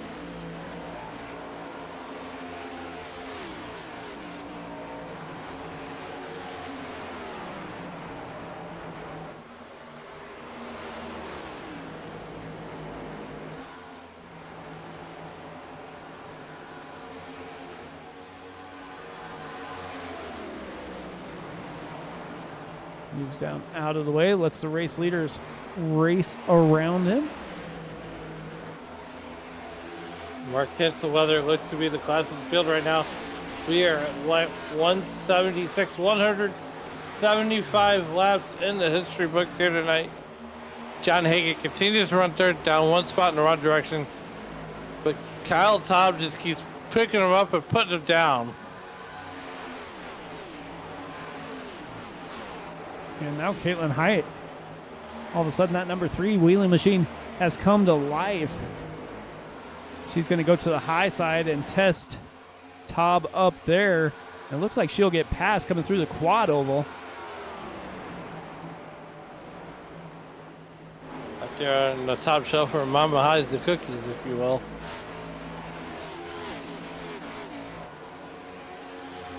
Henderson running middle of the track. Leaders are going to go high.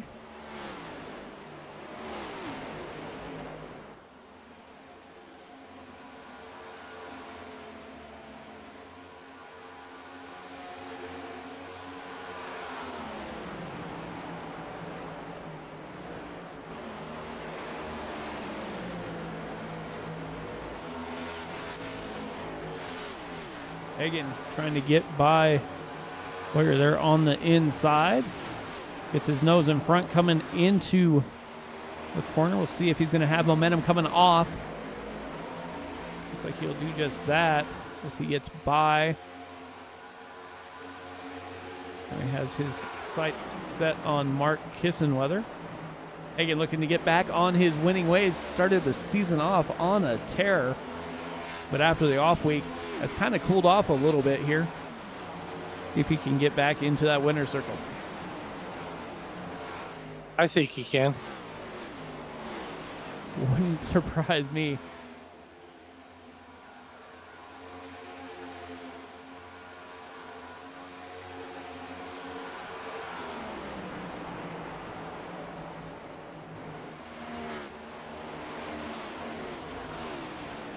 And all of these lap cars that they keep driving by, move out of the way, let them go by. You know, racing real respectfully as they are a lap down, not really racing for any position on the track.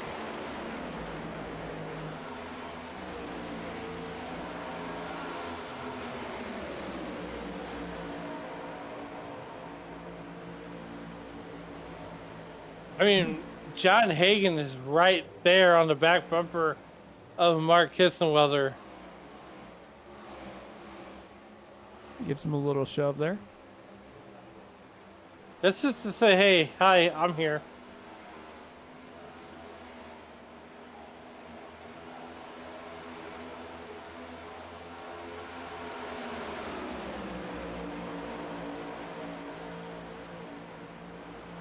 Here we are on the back side of this one here.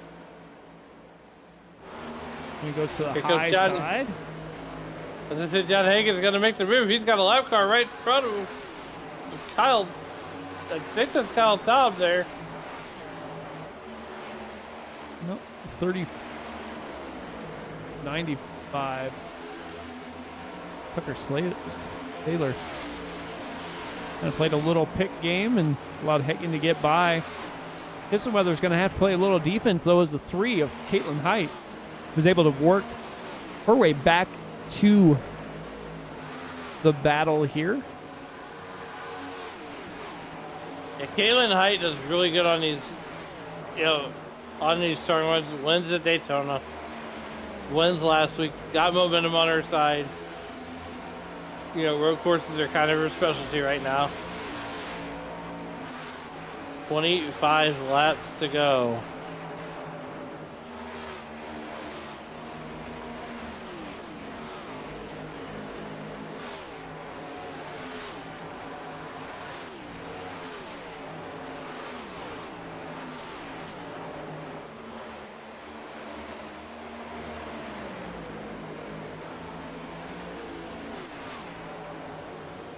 Battling back here a little bit as well. Vasic and Swatsworth trading positions inside outside.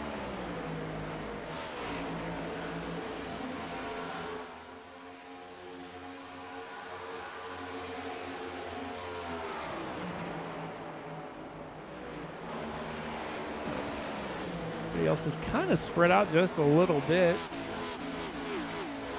Josh Arnold there. Look, I love the fact these guys bring out new paint schemes for a race like this, and nothing says Americana like Charlotte Motor Speedway on Memorial Day weekend. Yeah, that is definitely the place to be. We'll see if maybe Larson can actually drive all of the laps in both Charlotte and Indianapolis. That's going to be interesting to see. Little battle back in the back. Garcia and looks like Baxter. Riley guy seeing that number 24 car. I mean, as the leaders go by, you're still battling for position too. So, I mean, that's a little more difficult than just a lap car. We got 21 left to go here. We are nearing the end of this one. little over 2 hours, or just under 2 hours in race time. And it looks like it's been nothing but green flag runs here after a barrage of cautions at the beginning.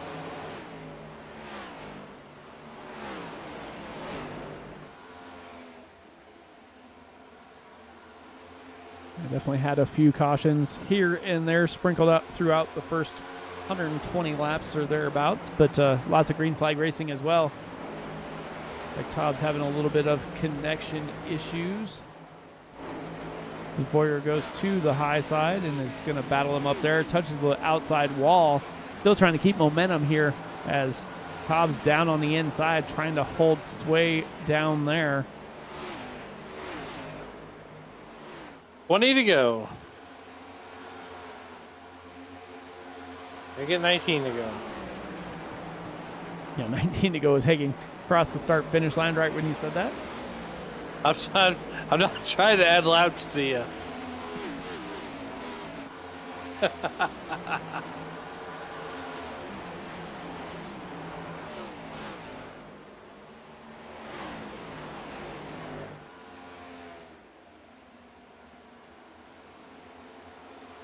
$18 to go. John Hagen continues to pull away ever so slightly from Mark Kisselweather.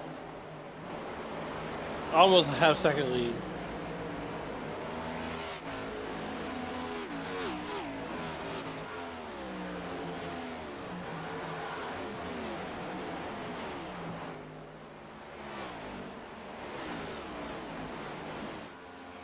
Hagen, Kissenweather. Hagen looking for win number 5. Kissenweather looking to get win number 2. Height looking for win number 3 on the season. Absolutely, Caitlin Height. You know, the state of the hourglass is starting to run out. She's a second behind John Hagen there in that number 97 car. I think she's got enough speed in that car she can catch. Well, John Hagen goes down low. A little evasive action. Does no landscaping that time. But keeps it put in the right direction. I'll say Callie Height looked like maybe bumped him a little bit, sent him down through the quad oval there. Didn't lose any time though. Looked like Kissenweather kind of backed off just a little bit, thinking maybe there was going to be some incidents on the backstretch there.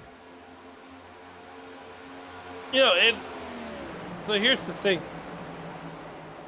John Hagen never got out of the throttle.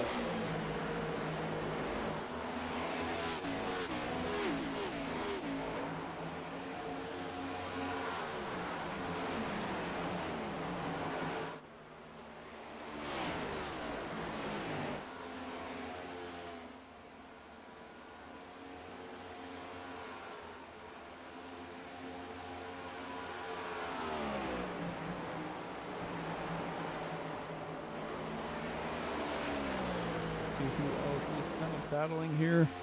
Boone closing in on Sasic.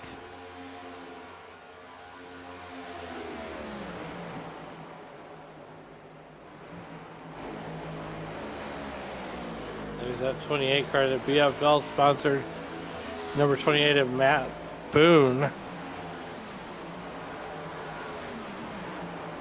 With just 13 laps to go here.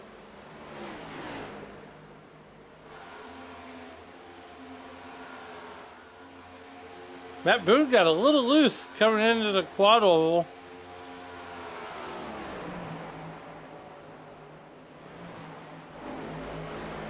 Let's go back up front.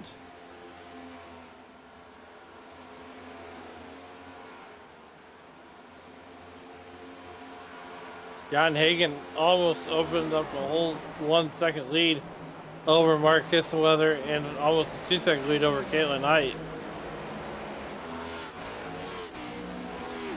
Yeah, Caitlin Height's going to feel pretty comfortable here at the moment. She has a almost 2.5 second lead over fourth place Kyle Taub. Taub is the biggest mover of the race. up 28 spots, running P4 right now. Even with all of the little bit of connection issues he's been having. That's due to a thunderstorm up on the East Coast.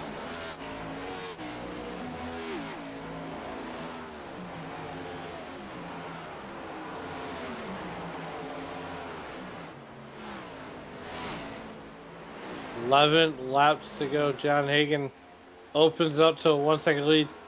2 2/10 of a second separates. Almost 2.5 separates John Hagen from Caitlin Height, Caitlin Height. There's the show, Mike. John Hagen. Yeah, I really wonder what happened to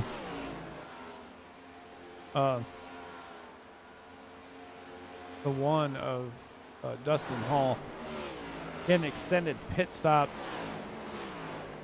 a couple cautions ago, I do believe, or maybe right after the caution, but he spent an extended amount of time on pit lane, got off strategy, but it doesn't seem to be working to his advantage right now, as he is lap and a half down, and he is not the lucky dog. So if a caution were to come out, he is still stuck a lap down for the moment. Well, there's one driver I know that wishes the caution wouldn't come out, and that's John Hagen. Even Mark Kitzenweather said, "Let this thing go green, please."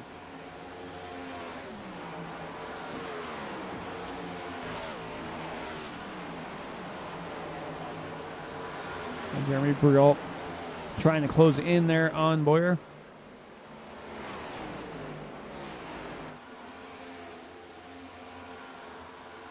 Kind of weird. Mopar colors on a Ford. I guess. I don't know. I don't know. 7 laps to go here in the BFL 500 from Charlotte for the HTL Cup Series presented by Team Conti Sim Performance. Guys, need a setup or anything sim related, go ahead and hit up Team Conti. They'll get you hooked up. We got a half dozen laps to go.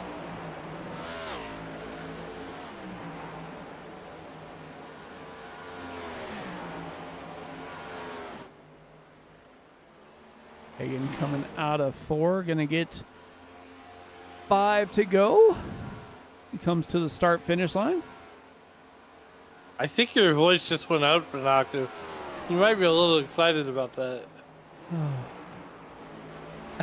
I have no idea, right? Like, you have no idea. Kitzenweather trying to make that high line work, trying anything he can to get closer to Hagen. Yeah, unfortunately for Mark Kitzenweather, though, the Santa Hourglass are all but gone. Same thing for Caitlin Height. These guys are racing for second, essentially.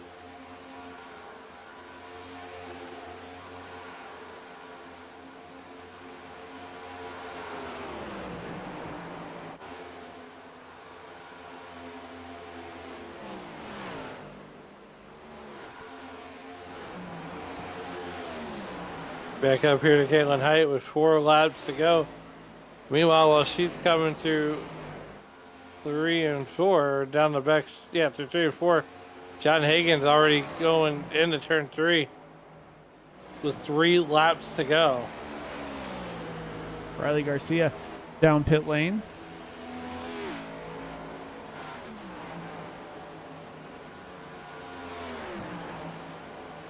Wouldn't it be funny if the race ended with at 208 minutes, 14 seconds, and it had 208 laps?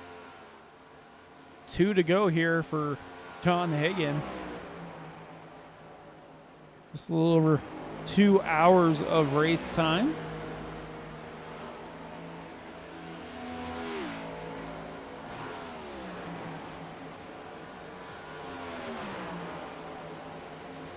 Here he comes to turn 3, 4 complex. Out of turn number 2, the popsicle sticks go down, the white flag comes out, and we are racing back to checkers.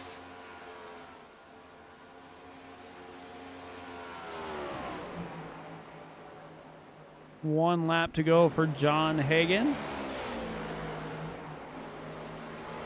Get some weather height.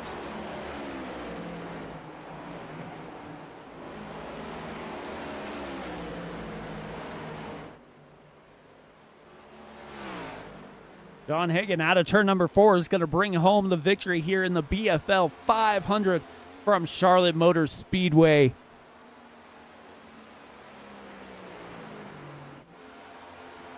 Mark's going to come in P2. Caitlin P3. Kyle Taub, biggest mover of the race, up 28 spots. And Jeremy Brielt comes in P5, up 24 spots. So lots of big movers there in that top 5. There's the man of the hour, though. John Hagen in that number 97 car out of Knightdale, North Carolina.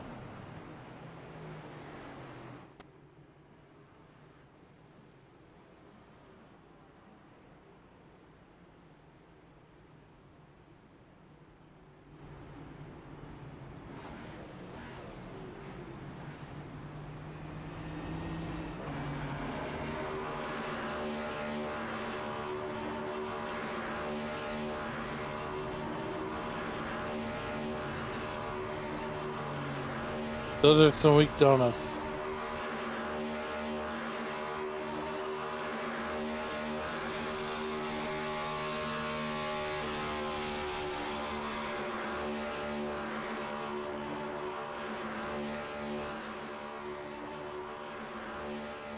Well, as he's burning it down, let's see if we can get you third place finisher in the booth.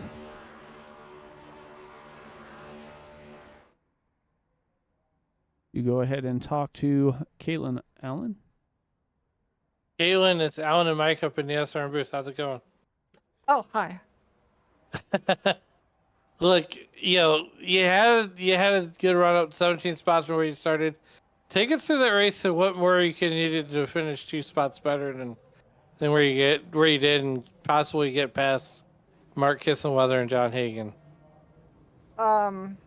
Well, the first thing would be we would have to go into the garage and get rid of the setups that we're using, because the way you have to drive it is they don't have... hold on one second. Okay, sorry, I had to get where I was thinking here. Yeah, the way you have to drive it is basically, it's like an old Gen 4 car trying to have yaw in it, but this is a Gen 7. It has no yaw, it has no skew, it has no side force. So I don't know why we're using that at all, but, you know, that's just me, and nobody's really going to take that to heart, that's going to listen to it. But other than that, it was a lot of survival, because you saw in the first few laps on restarts, there were a lot of people just losing the car in the middle of 3 and 4, and I know a bunch of teammates got caught up in that, and it was very unfortunate. But just surviving and then getting to a point where, you know, you start thinking fuel, you start thinking tires, you start thinking strategy, and I thought about doing something different, but I think the result would have been a little bit worse. Yeah, definitely do want to thank you for the hard driving out there. But before we get you out of here, is there anybody you'd like to thank that helped get you here tonight? Yeah, I want to thank all the GRD crew, Lady Liberty Motorsports, everyone that's been working hard all season long to sort of get where we are. HTL admins for putting all this on. You guys up in the booth for broadcasting it. And want to thank the fans for watching. I know Ray, Zeke, 2 shout outs to them, because They're always watching me go. And yeah. All right, Caitlin, congratulations on the P3 finish, and we'll let you celebrate that with your team. All right, thank you.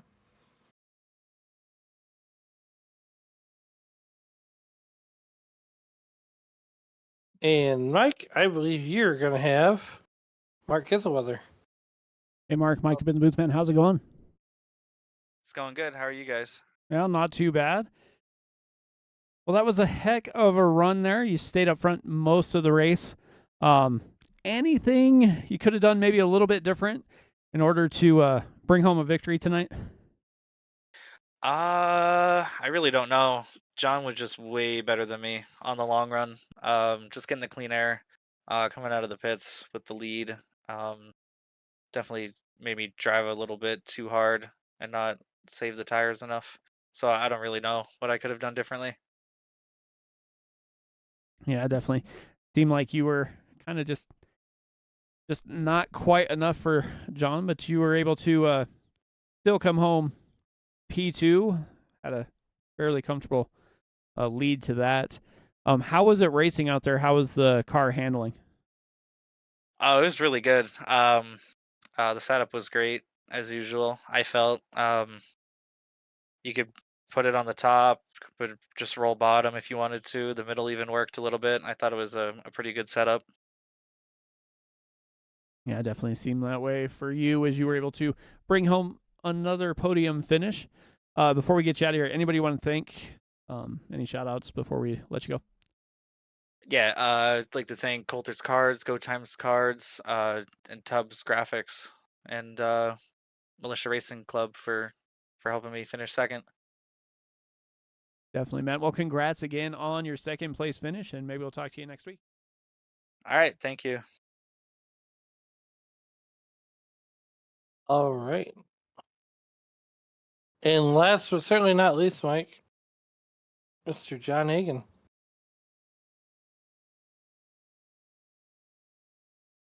John, it's Alan and Mike up in the SRM booth. How's it going? What's going on? Hey, you're what's going on there, putting on a clinic at almost, almost 3.5 seconds there at the end.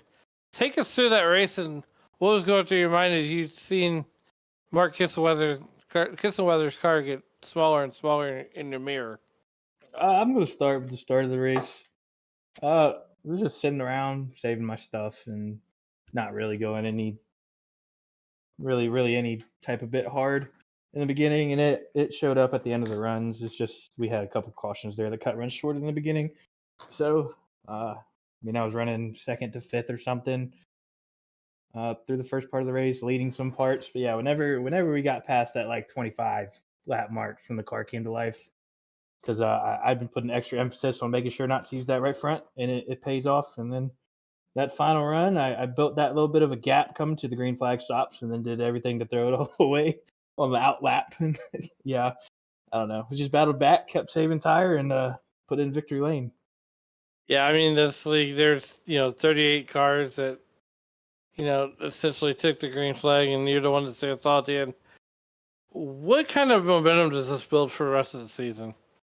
I'm just going to keep building on it. I feel good pretty much anywhere we go, and luck be on my side. I should be okay at the end of the night each weekend. Reach out. So we'll take it. We'll keep rolling. We'll keep putting points on the board. Right, man. Before we get you out of here, is there anybody you'd like to help get you here tonight? I want to shout out my beautiful girlfriend for being supportive of me doing every single one of these races that I do week in, week out. Shout out to Ascent Racing. Check them out on Ascent on X, formerly Twitter, x.com/Ascent Racing _.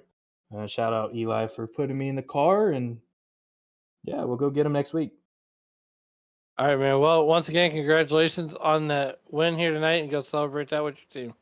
Thank you.